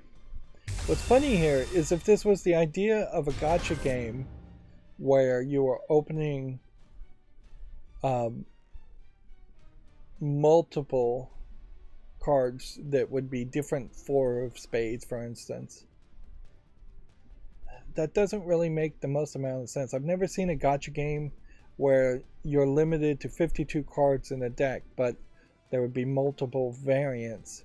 It would be the equivalent of having multiple decks of cards and then taking some cards from one deck and mixing it with like cards from a different deck. And even in that case, most decks and cards look so similar and so simplified that you wouldn't have a reason for that. I would venture to lean on guessing that these hentai images are not properly licensed. But visually, I will say, none of them all feel particularly out of line either. They don't feel like they're drastically different art styles. There is obviously kind of an emphasis here for big breasts and pink hair. You see that quite a bit. So, no guys seemingly showing up at all. But it certainly doesn't seem like it would likely be a game for that's worth $5.99. Seems like they're promising some more explicit stuff that's not being shown in the screenshots. Says it has over 100 cards featuring 3 art stages. So they're differently. Says it's procedurally generated cards. I don't believe that to be true.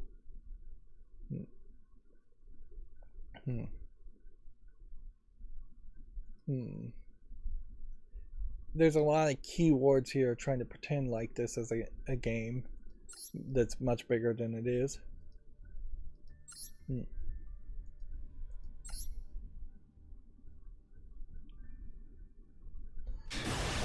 I watched season 2 of that Alice in Borderland, and in Alice in Borderland you have to play these kind of death games to get one of the 52 cards of a deck.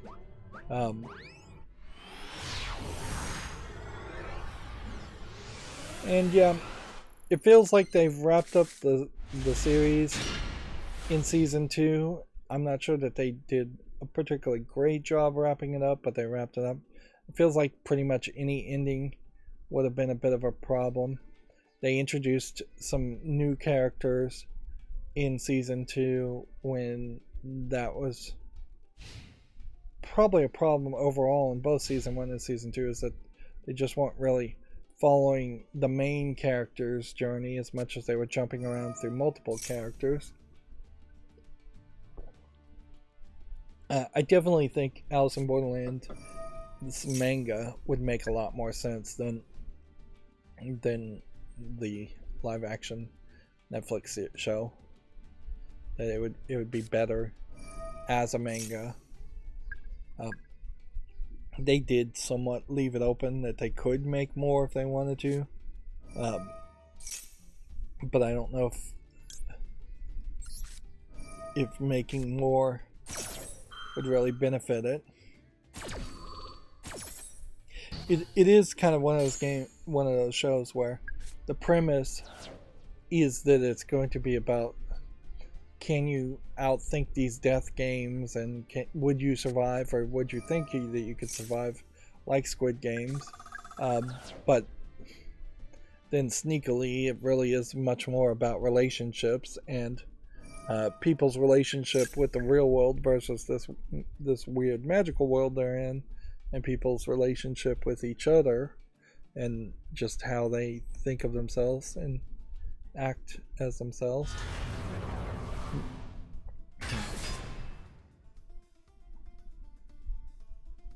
This is, just to say one more thing, kind of not what I mean when I say adult games screenshots should be censored. I feel like black bars is the way to go. Like, if there are cards here where there's nipple showing, a black bar over it to say, hey, in the actual game you would see that, would be more informative than having a bunch of screenshots that seem to really only show cleavage. Because I am left, after looking at these screenshots, very confused as to whether I really believe what they're promising is actually what's going to happen.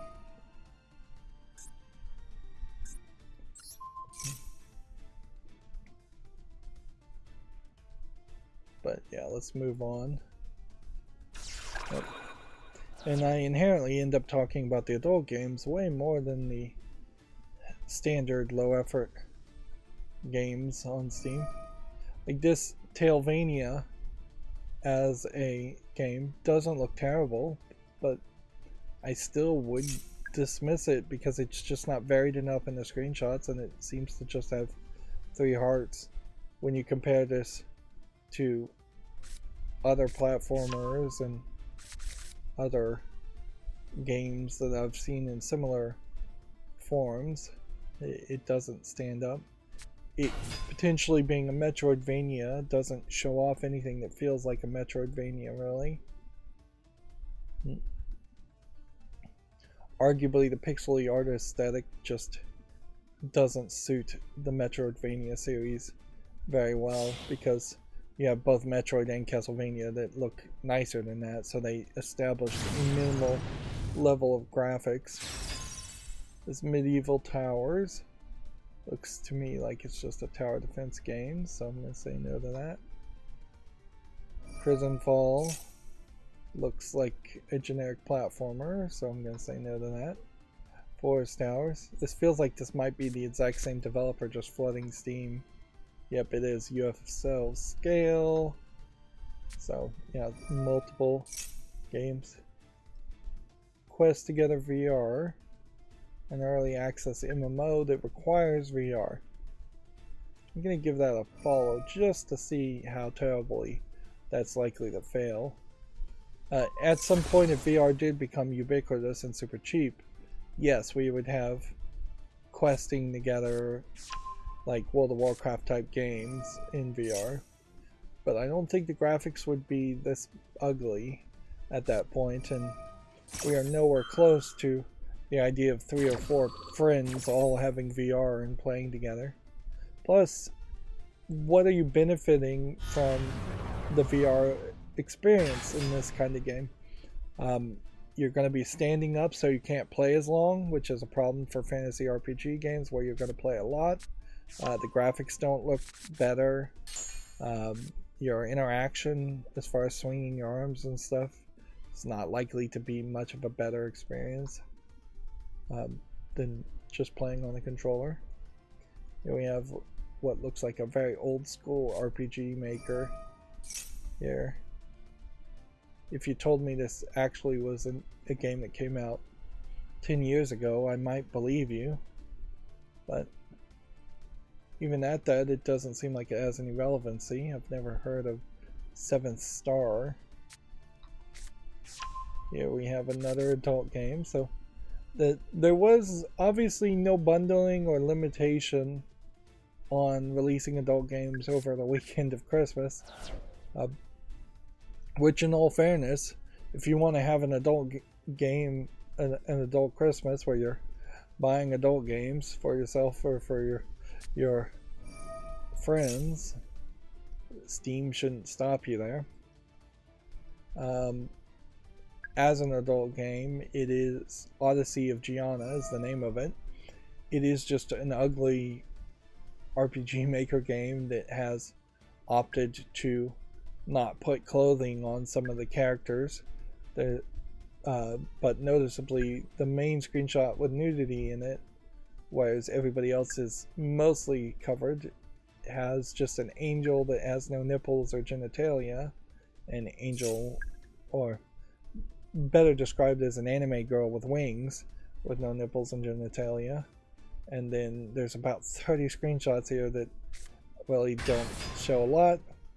And then there's some anime girls with devil wings in like G-string type bikinis. So as an adult game in the adult section, it really fails to inspire confidence too. It would be interesting if this is just the beginning of how the adult section is going to be, in that all the screenshots are not actually going to be explicit anymore, and that Valve is going to hold them to that, and so to accommodate that, we are going to get a bunch of screenshots that seem to imply very little, because the actual content description says there's prominent nudity throughout, and yet none of the screenshots really imply that. Even if I was to believe that, and it is just going to become a situation where you're going to have to believe that, the art style and the art looks terrible. This game is $9.99, Odyssey of Gianna, and it supports only English. But yeah, this is kind of a great example of just like a ton of screenshots in an RPG Maker game, with a lot of them not having anything in them at all. It is, I suppose, an interesting question as far as, could you even make a good adult game using RPG Maker?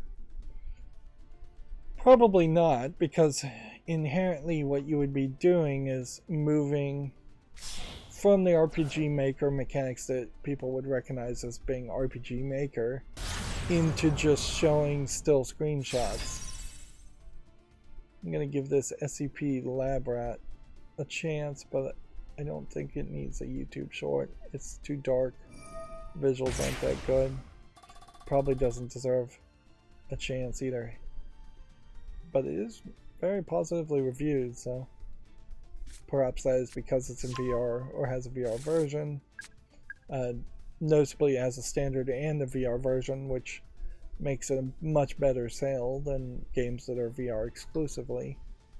Here we have another tower defense game.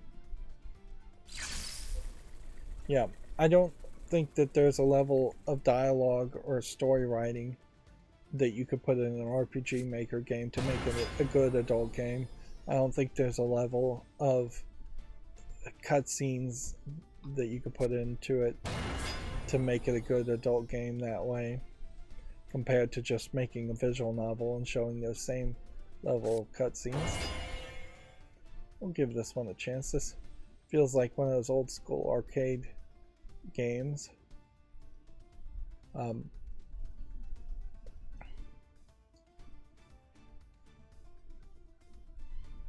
Let's see, single player puzzle game. It's a Sokoban puzzle game.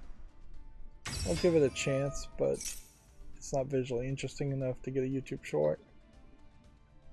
I am now very much split between deciding which ones deserve YouTube shorts versus which ones deserve to be on the follow list versus which ones deserve both.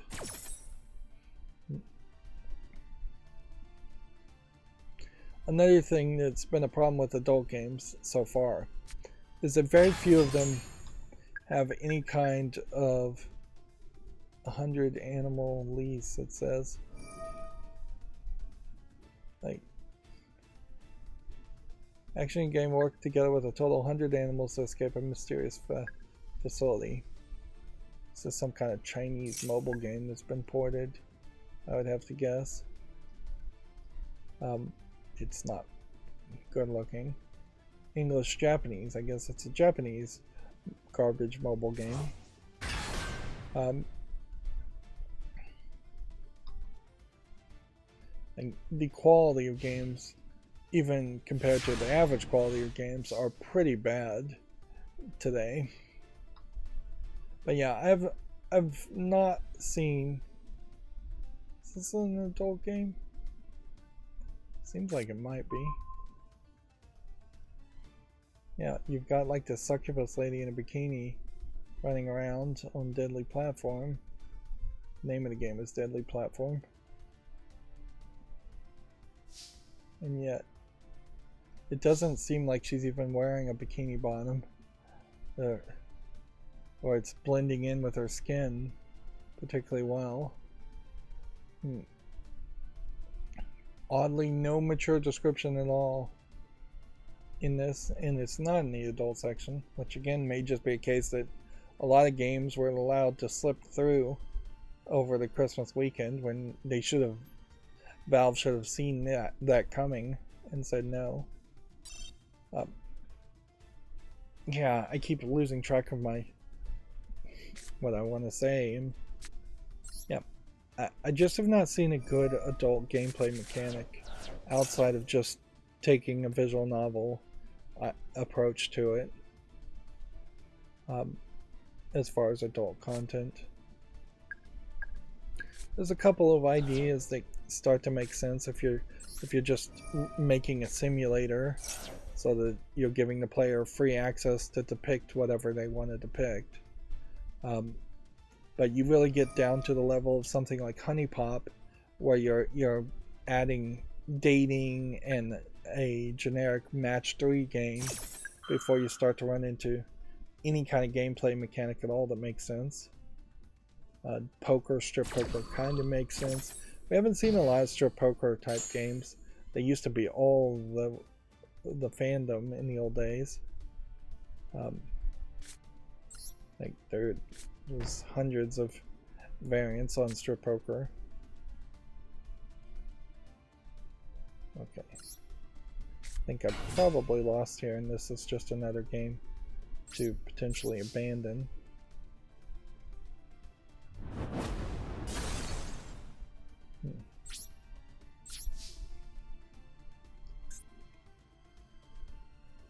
This next game is called Warlord, and it is an adult game. It has the CGI 3D characters, in particular let's see if we can, like, one of these screenshots does have explicit nudity in it, but the others don't seem to, so we'll quickly show it here. So you have this like black-haired girl and this red-haired girl that seem to be the main focus in the story. It is almost certainly just a visual novel by the looks of it. Does look like there's maybe a male character that shows up in one scene. It's oddly early access for an adult visual novel for $4.19. It's English only, no voice acting.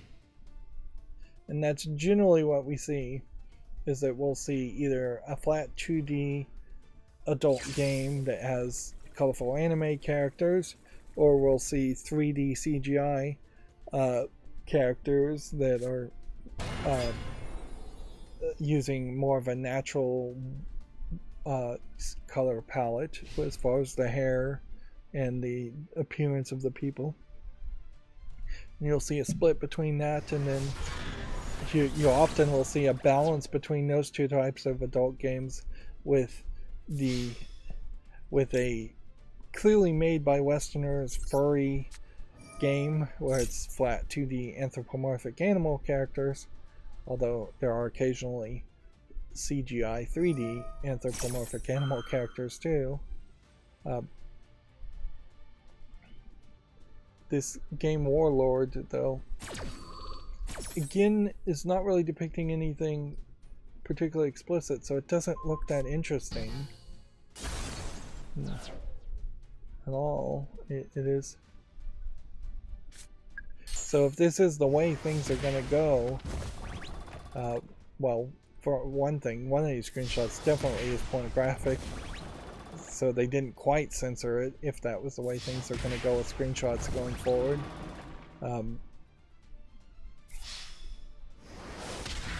But yeah, it'll be a very different experience.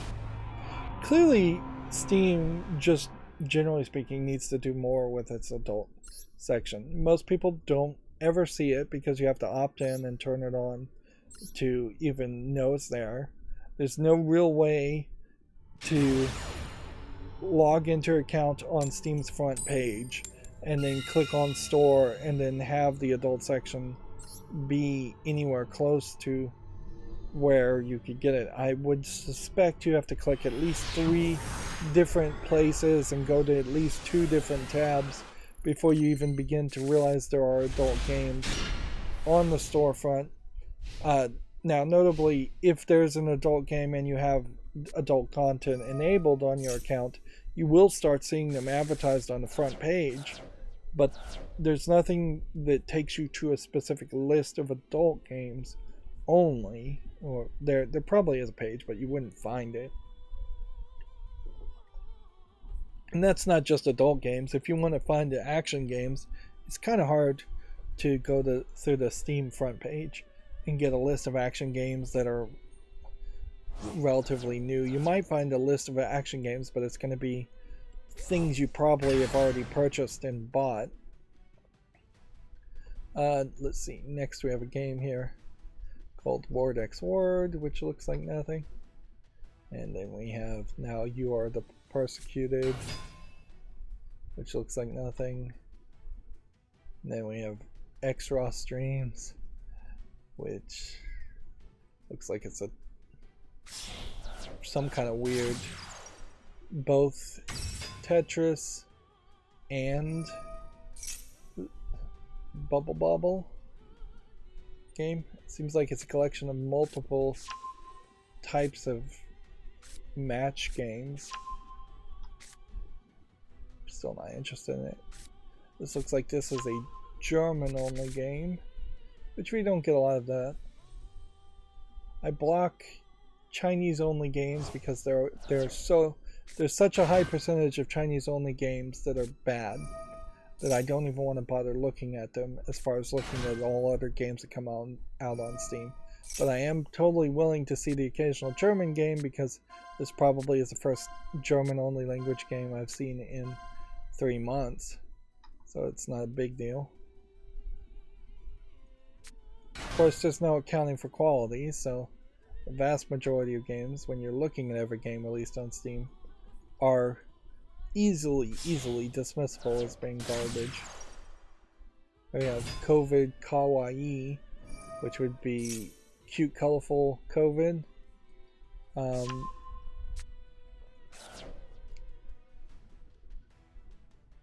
Tower defense game.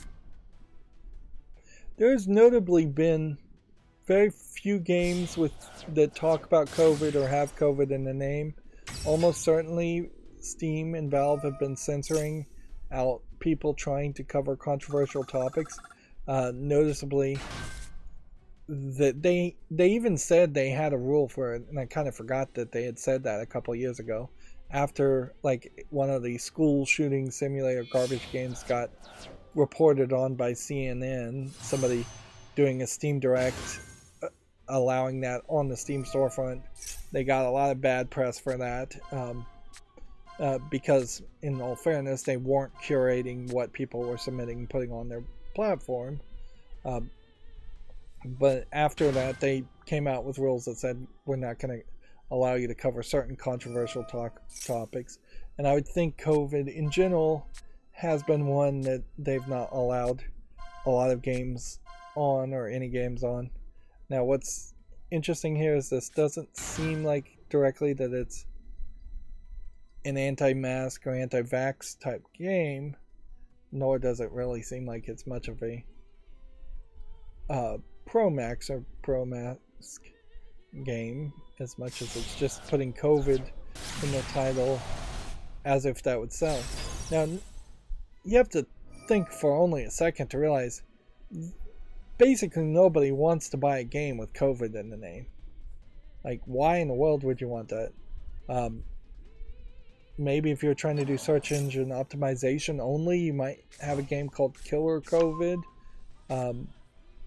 But still, nobody would actually buy that game. You'd just get Google searches that would lead to the game's page. And it's not like YouTube. You don't just want impressions. You want people to actually pay you $12.14, which is probably too expensive. There is a level of visual polish on this game compared to a lot of the other games we've rejected outright. But still, I have to reject this too. Grace Ward Complete Edition. Looks like it's a point-and-click adventure game. I will give that a chance, since I'm a sucker for point-and-clicks.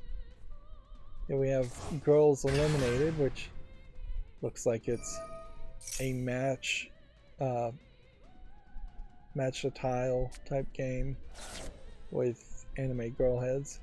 Although it doesn't feel like there's much of a variety in the number of tiles. It seems like there's only 5 or 6 in total. $2.69, English only. Inherently, game developers need a come to Jesus moment where they have to admit to themselves that if they are just relying on either licensing or stealing anime girls, or they're just relying on the anime art aesthetic in the first place, they are not making a quality product at that level and need to just not bother, because you're crossing the line into just trying to run a scam at that point instead of actually having something that's worth the value that you're asking for.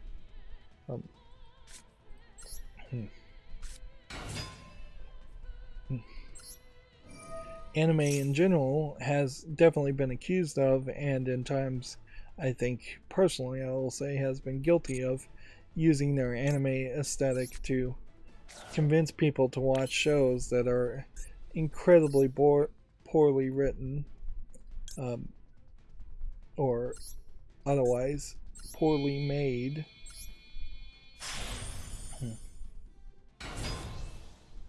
Yep. Do I want to summon another thing?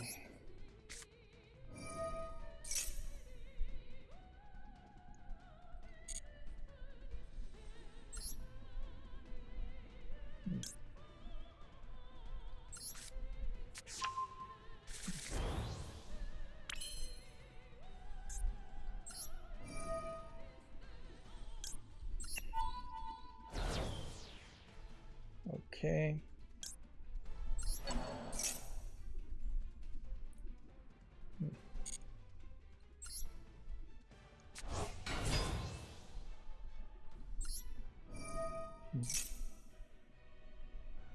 So by summoning it this way, I would hoped that would have worked. Maybe that means this won't work.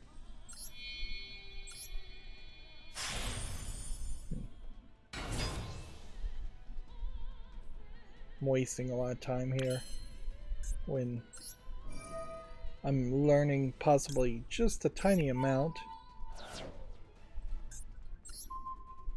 but I'm very likely not making enough of a progress. Like, that worked.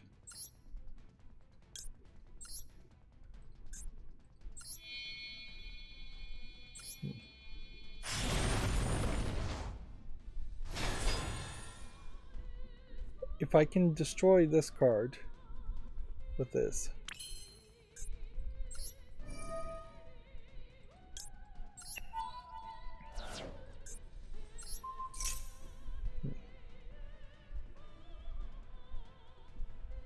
then Zeus probably will work here.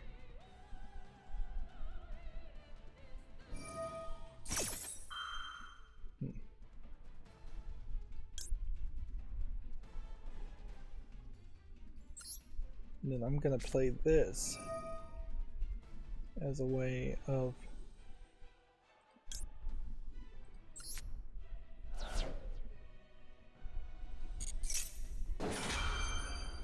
canceling this effect.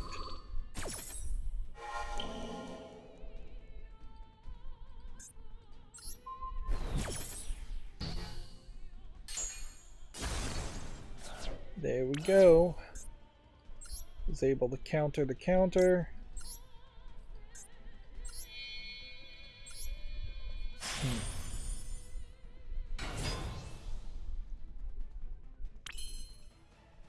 And attack.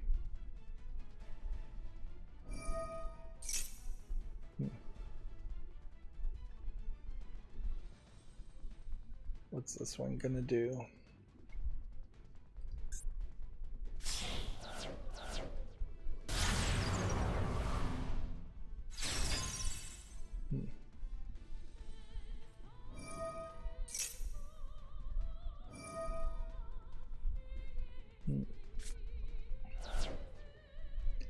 You may have a strategy here.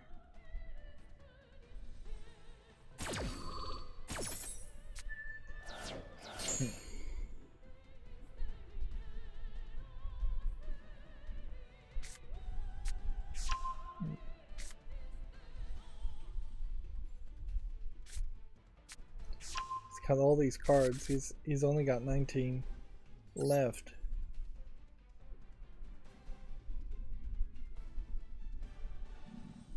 If he can't do anything, I can't do anything.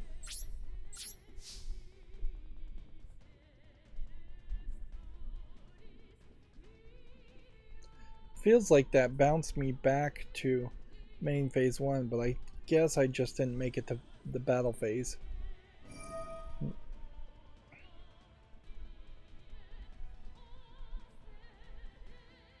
Alright, let's continue. Here we have Rydo.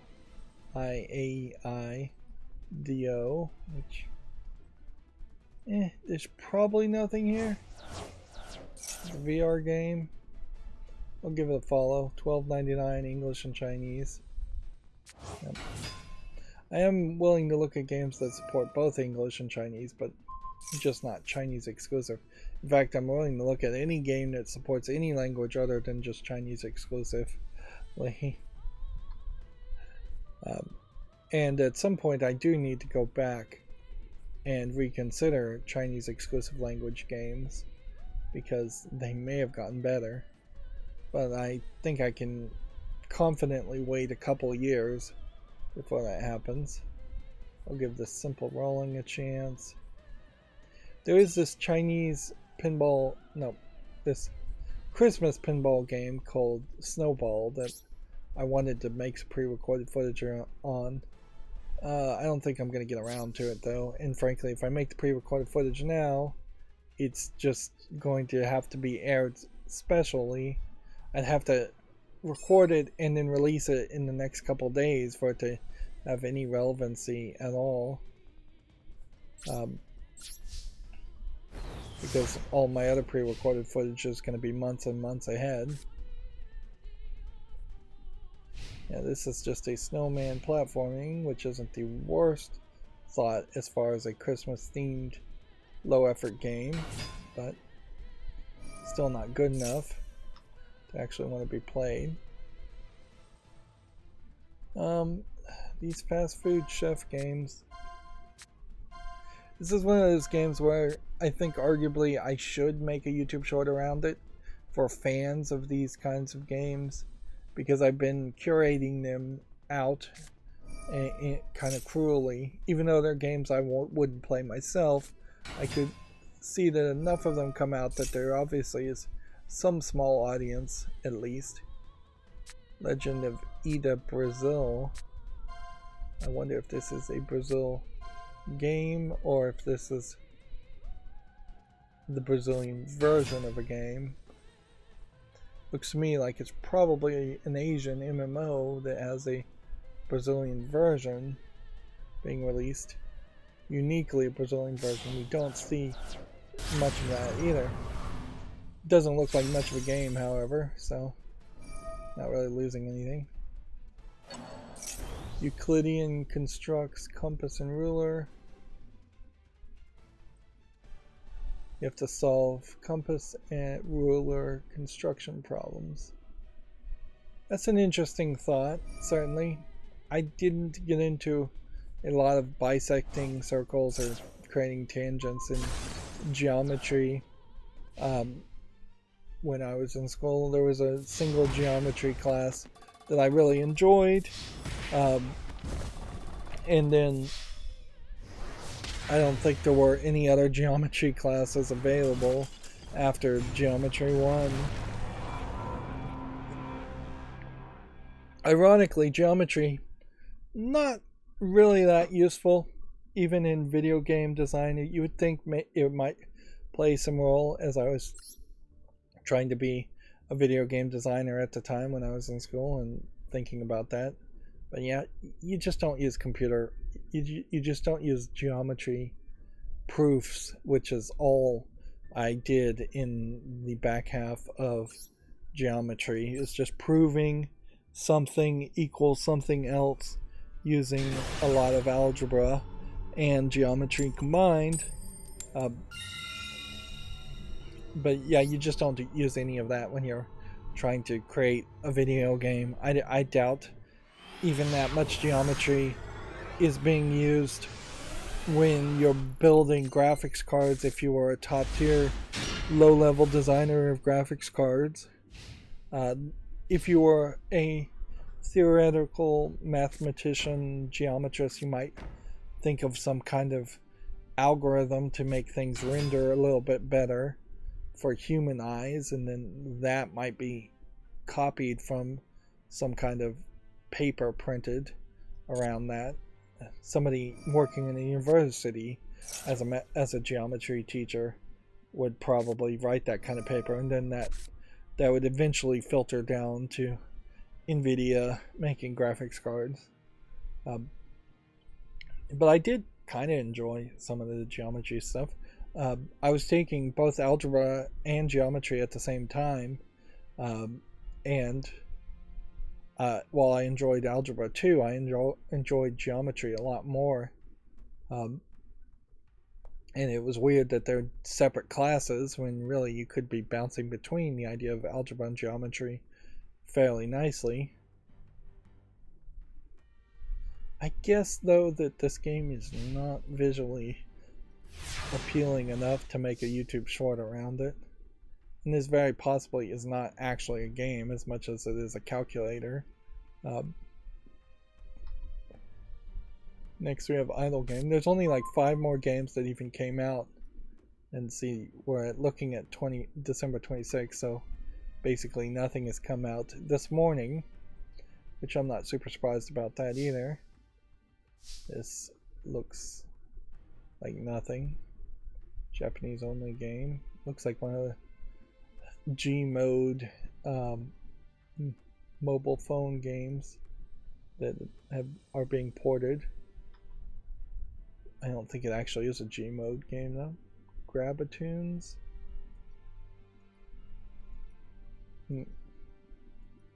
It's colorful. This is one of the first games we've seen today that actually looks nicely animated. Have to actually play.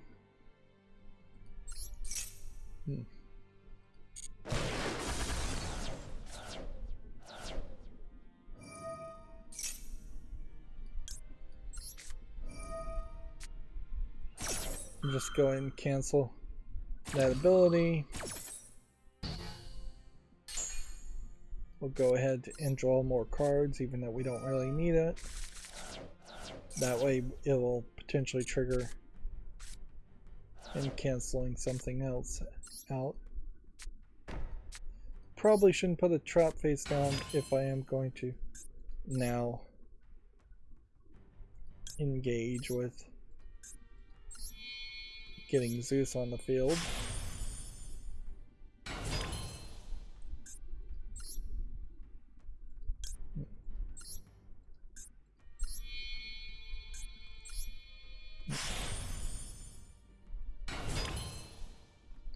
I'm going to play this order differently this time. Well, actually, I wanted to play it this way. Get that one. So if he can magically get a defense position monster, I won't be able to face down defense position monster. I won't be able to get Zeus. Otherwise, should be pretty safe.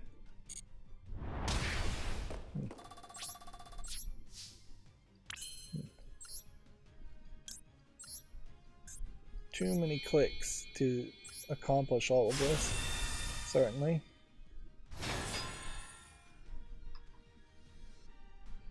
Let's see, we have a horror looking game called Those Who Crawl, which doesn't look like it has enough variety with its low polygon images. We have a horror game called Who Knocks. Psychological horror. Seems like there's a lot of dead people in these horror games, which usually you don't see that. Like usually in these horror type games, they're just asset flips of usually nice looking houses, and then you'll turn the corner and see something creepy. Whereas this one seems more willing to have multiple dead bodies and show more in the trailer, show more in the screenshots.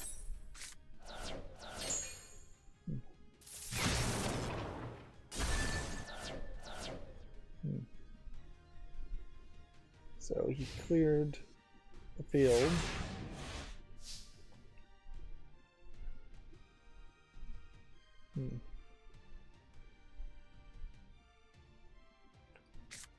draw.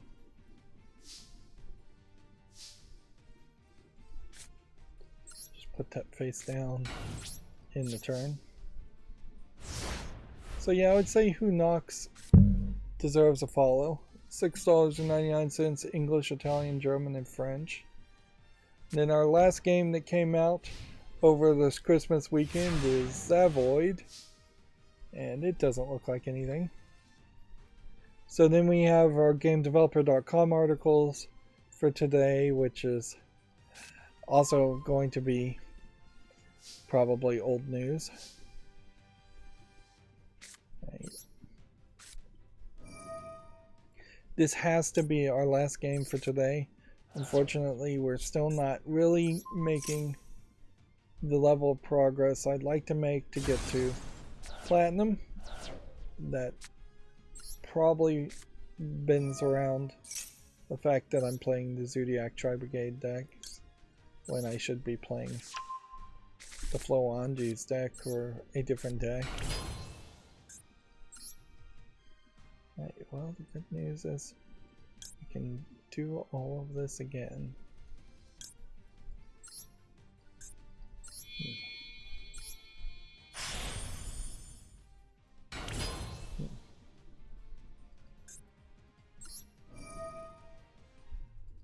Toss this one.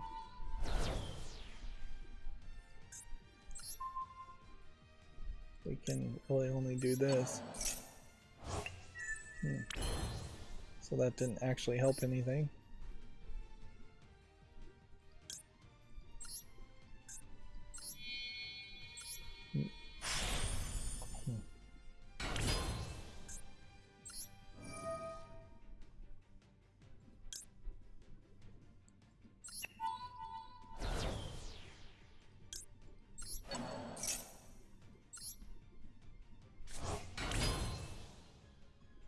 There we go.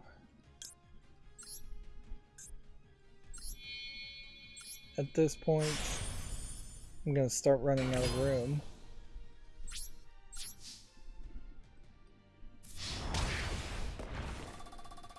And see, I did all of this, but it's very possible there's only one Zeus in the deck. Yep. There is only one Zeus in the deck, so I can't resummon Zeus. So had I instead stayed on this card, I could have summoned 2-3 copies of this to win faster with. GameDeveloper.com says Fallout 76 has reached 13.5 million players. I question how those numbers got that high. I seriously question that number, but whatever. Microsoft Activision Blizzard responding to the acquisition lawsuit. We already talked about that last stream and a little bit earlier in this stream. And then ArtStation is hiding anti-AI artwork images on its platform, which, yeah, AI artwork is going to be video game related very quickly, because if not already, very quickly there are going to be game developers that are going to try and use AI art instead of stolen art to make low effort asset flip games and sell them on Steam. But we're also going to see AA, AAA developers and publishers try to use AI artwork just to save a buck as far as the visuals. There is a small level of protection against AI artwork completely erasing or eliminating actual artists' jobs in video games, but it's not a large thing, because it is an obvious next step that AI artwork that makes 2D images could also make 3D models that could be placed on a wireframe of a 3D character in a video game. Right, and then we have some fall list cleanup here. This one is from July 28th 2021. Assignment 42.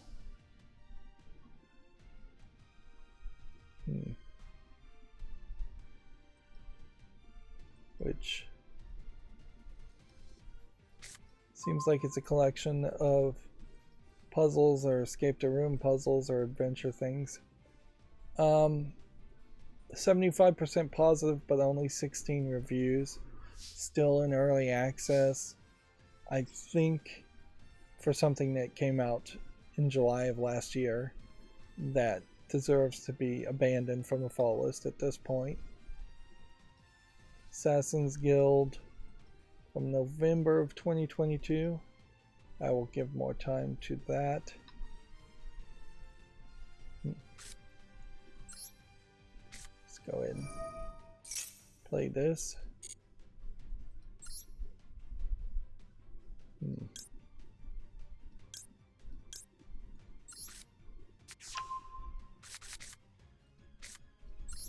I guess you can go ahead and summon with this. Change that to defense position. This spell, I think, is killing me here.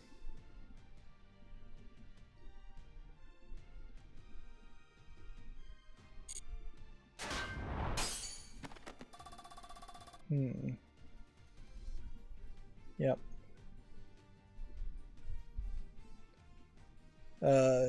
Somebody new on the chat called Go Kick Rocks says, would you watch my Dark Magician replay? I don't know why people are asking about replays. Explain to me in the chat how to watch somebody's replay, and then I'll probably still say no because I'm about to wrap up, but I would like to know, because I don't know a way in Yu-Gi-Oh! Master Duel to watch a replay at all. So, like, maybe if, like, what do I go to? What buttons do I press? How do I see it?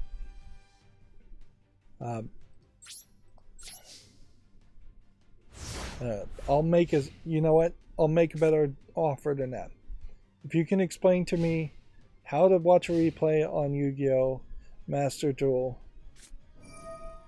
before the end of this stream, which is about to happen in about 7 minutes, I will watch a replay for the exchange of information.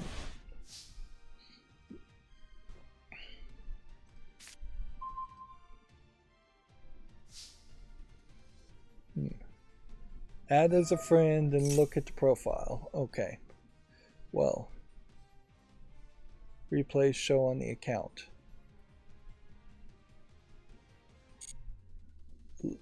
Let me finish this game and I'll try to get deeper into that in a second. In a minute or two. Meanwhile, we'll do the fall list cleanup. We have a game called Assassins on Crimson Red here from January that has only 2 reviews. I kind of like the art style on this, but I don't know if there's really anything here. It looks like it's just a visual novel with a different art style. It's 99 cents. Let's see. I don't know if I really want to play. I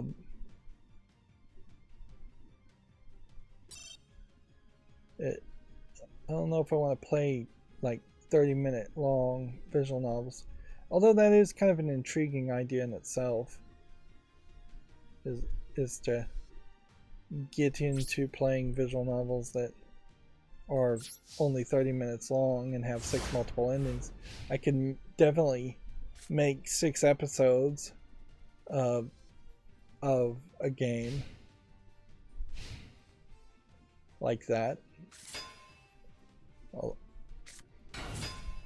So yeah, I'm going to leave that one on the fall list just to see if more people would pick it up.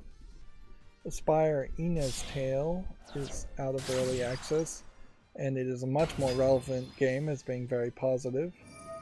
So I'll put this on the fall list, or the wish list from the fall list.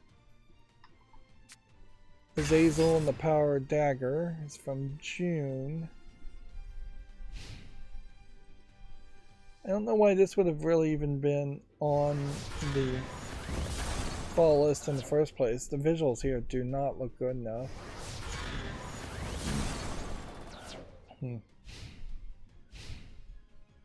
Okay, Go Kick Rocks. If you would kindly type in your friend's account into the chat so I have that available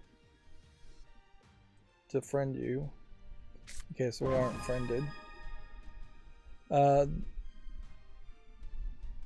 Your nickname, by the way, is pretty bad to talk and mention as far as a nickname. This game, Asha, came out in October, so I'll give it some more time on that. Let's see. Alright, I think I can finally possibly win here. If this Heartbeats Feather Duster destroys this, so I can finally activate this. Alright, I see your friend code now.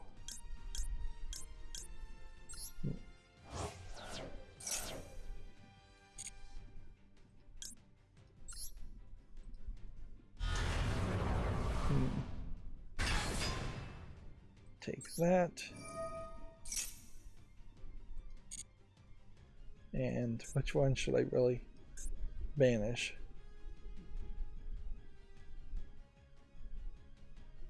Just gonna banish that one. And yeah. I don't think there's much more.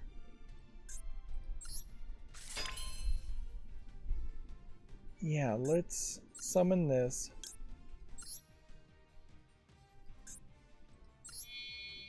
Nope, I can't summon it yet. So that was a mistake. I shouldn't have flip summoned that. I get rid of one of those.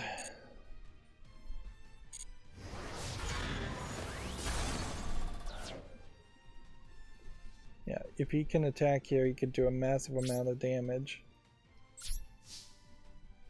And there isn't a lot I can do to stop him. Here we have a game on the fall list from April called Ash and Rust.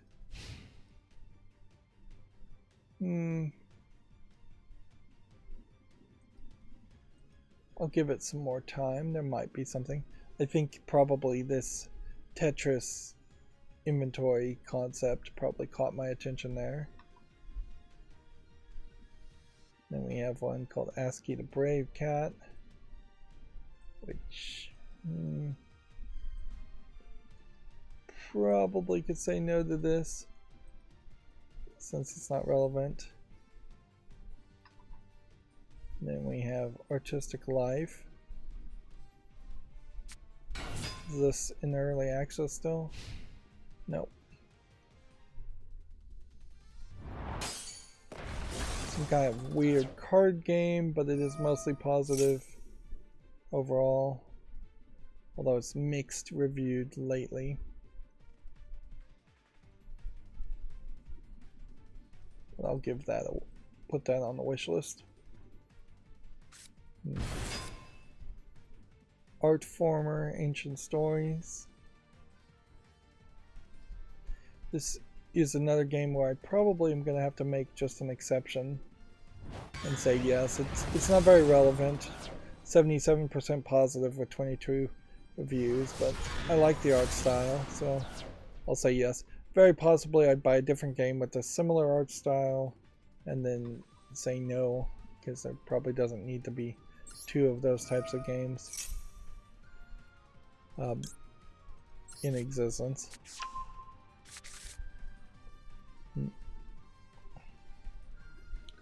Well, I still think I could probably win here.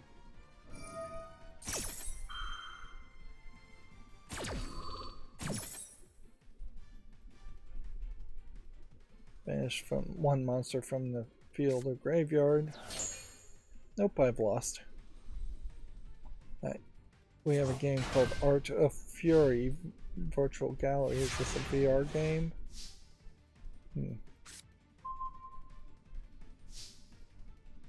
Let's see. Inspired by games published by Raw Fury, games are art Interesting. I guess the real question here is, I'll put this on the wish list since it's free anyways. And then we'll click on Raw Fury and see what games they have released. These are games I definitely have seen, but noticeably very few of these are actually even on my wish list.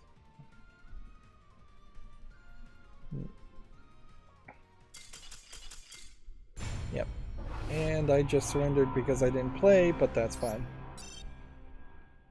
And I was demoted to a lower rank, and that is not fine. But I wasn't going to win anyways. Okay, 1 second. Go Kick Rocks. I'm going to look at 3 more games, and then we'll look at your thing. Kathy Rain, Kingdom Classic. Art. Video games are uniquely, yes, I do think they are in part art, but they're also uniquely utilitarian. In that you interact with them, whereas you kind of don't do that with any other form of art so much. Songs, I guess, are art, and then you can sing along with songs, or you can sing in a band with songs, but most things are very static and not malleable, in that you could change the outcomes. But yeah, there are interactive art pieces also. But yeah. So yes, I do think video games are art, but I do also think video games are almost a subset of art that is unique. Here, looking at the discovery queue because I'm trying to look at it every day to get 3 trading cards so far for no real reason. The discovery queue, since it's been introduced, has led to me viewing 6,539 games, although in all fairness, probably about 6,000 plus of those I just clicked continue and had already seen. It's led me to wish listing 3,756 games, which I guess counters the idea that I really have just skipped through 6,000 of them. Subtract this number from this number, and that's probably the number of people I've actually clicked through and not acted on. Although also, if you add this number to this number, you almost are saying nearly everything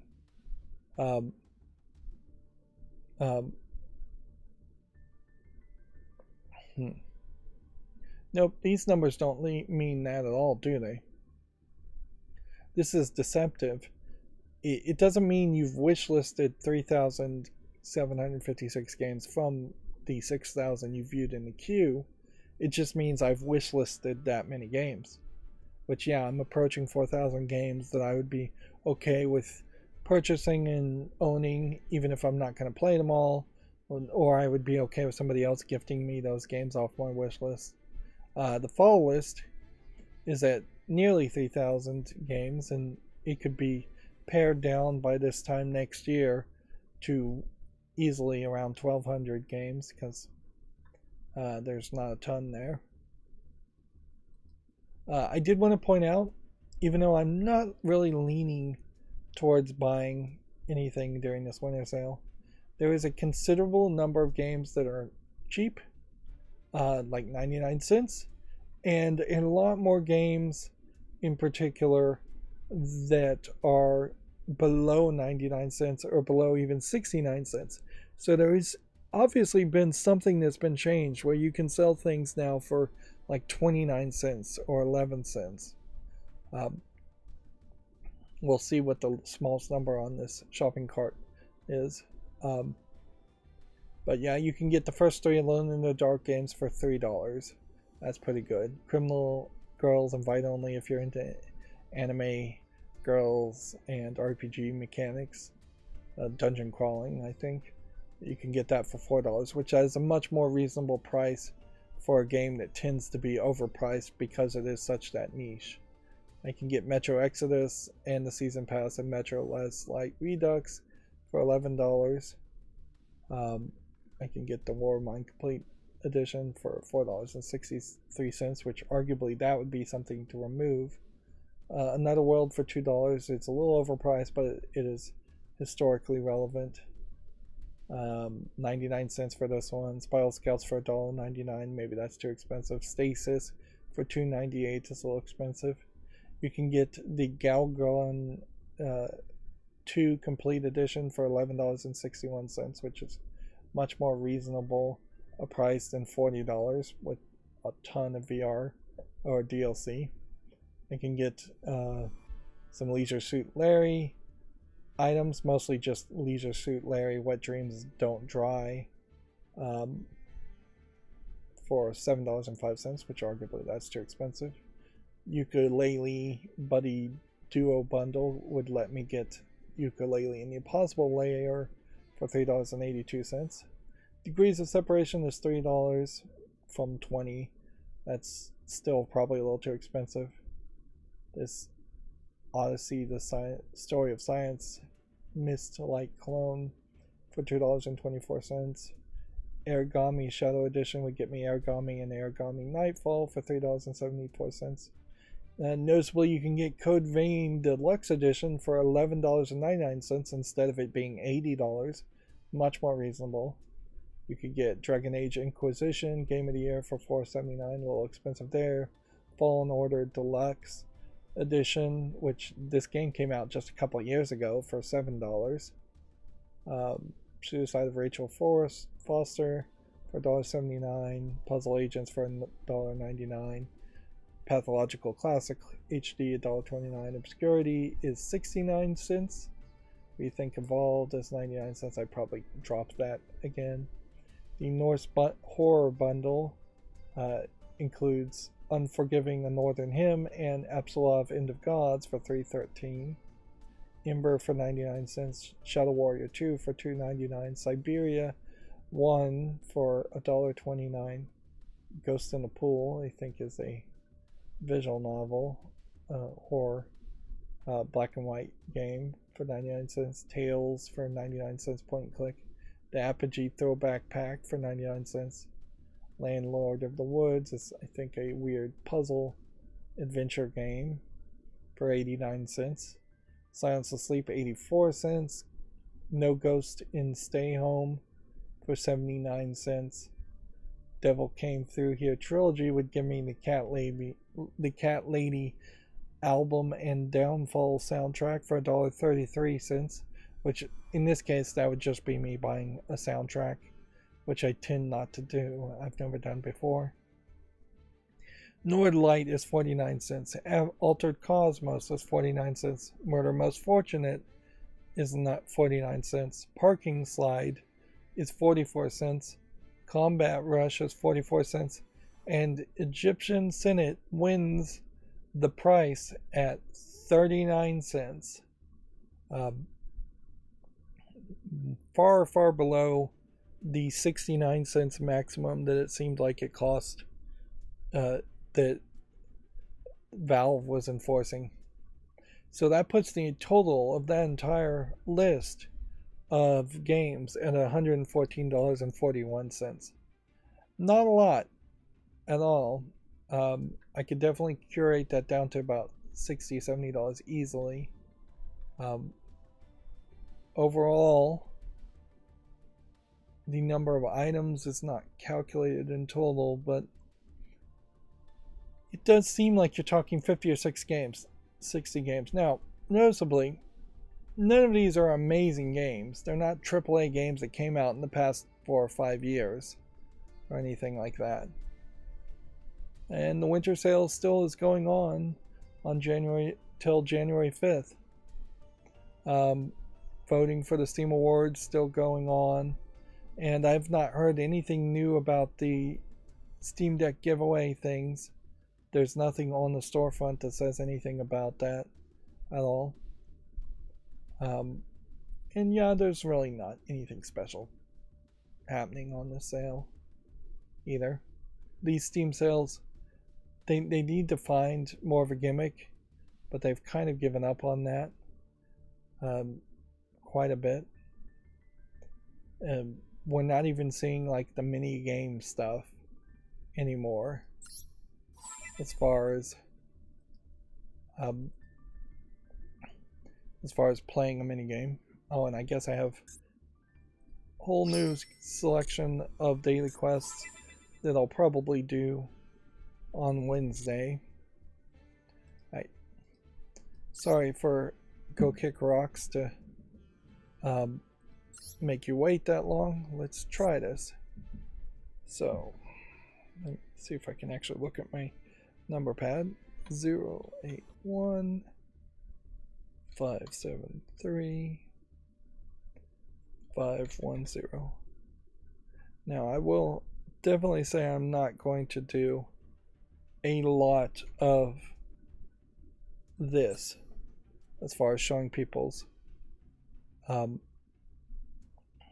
So do you follow them to friend them? I guess you do. I'm not gonna show people's replays in general, but I did make a promise in this case. Alright, so as far as replays go, I only see one replay here. Let's see. But they also did say that the instructions, add him as a friend, which I think I've done. Yeah. They're not really, it says friend here, but it says follow there. And it says look at the profile, and then it gets to the replay, and that's why I couldn't find it before. And the only replay here is this one, so let's play it. Now, if I could do this instead of watching the Duel lives, I would do this every stream and just pick random people's to replay Duel lives with. That being said,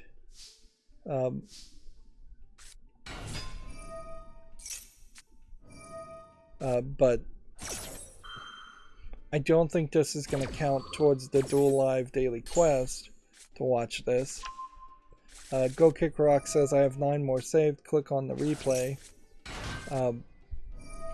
Seems like your saved replays are not copying over though for other people to see them, unless you know a different way to see them.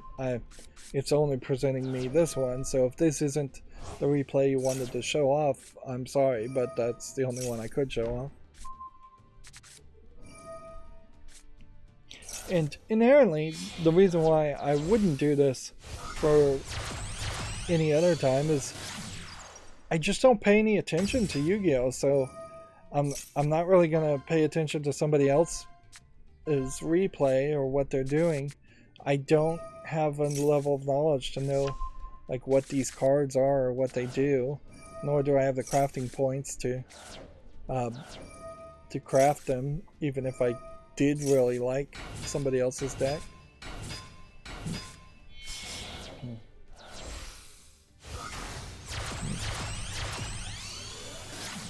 Oh, apparently Go Kicks Rock says that he made the other 9 private to not confuse me. Well, thank you for that, because that would have been I definitely would have been confused. I would have said, yeah, which one of these am I supposed to look at? One of the things about Twitter, which nothing's happened very big around Twitter over the Christmas weekend, though, is as it gets slower and slower, more of the adult content creators that I'm following are getting more prominent views, which, yeah, at a very quick pace, Twitter could, if it stays around at all, is something that I'd use. It could just turn into like Tumblr is for a lot of people, where you're just following cosplayers showing off their butts and just like porn artists creating porn.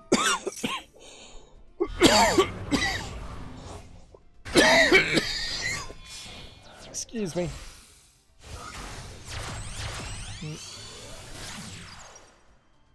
Yeah, there's nothing new as far as news that's shown up on Twitter. No surprise there.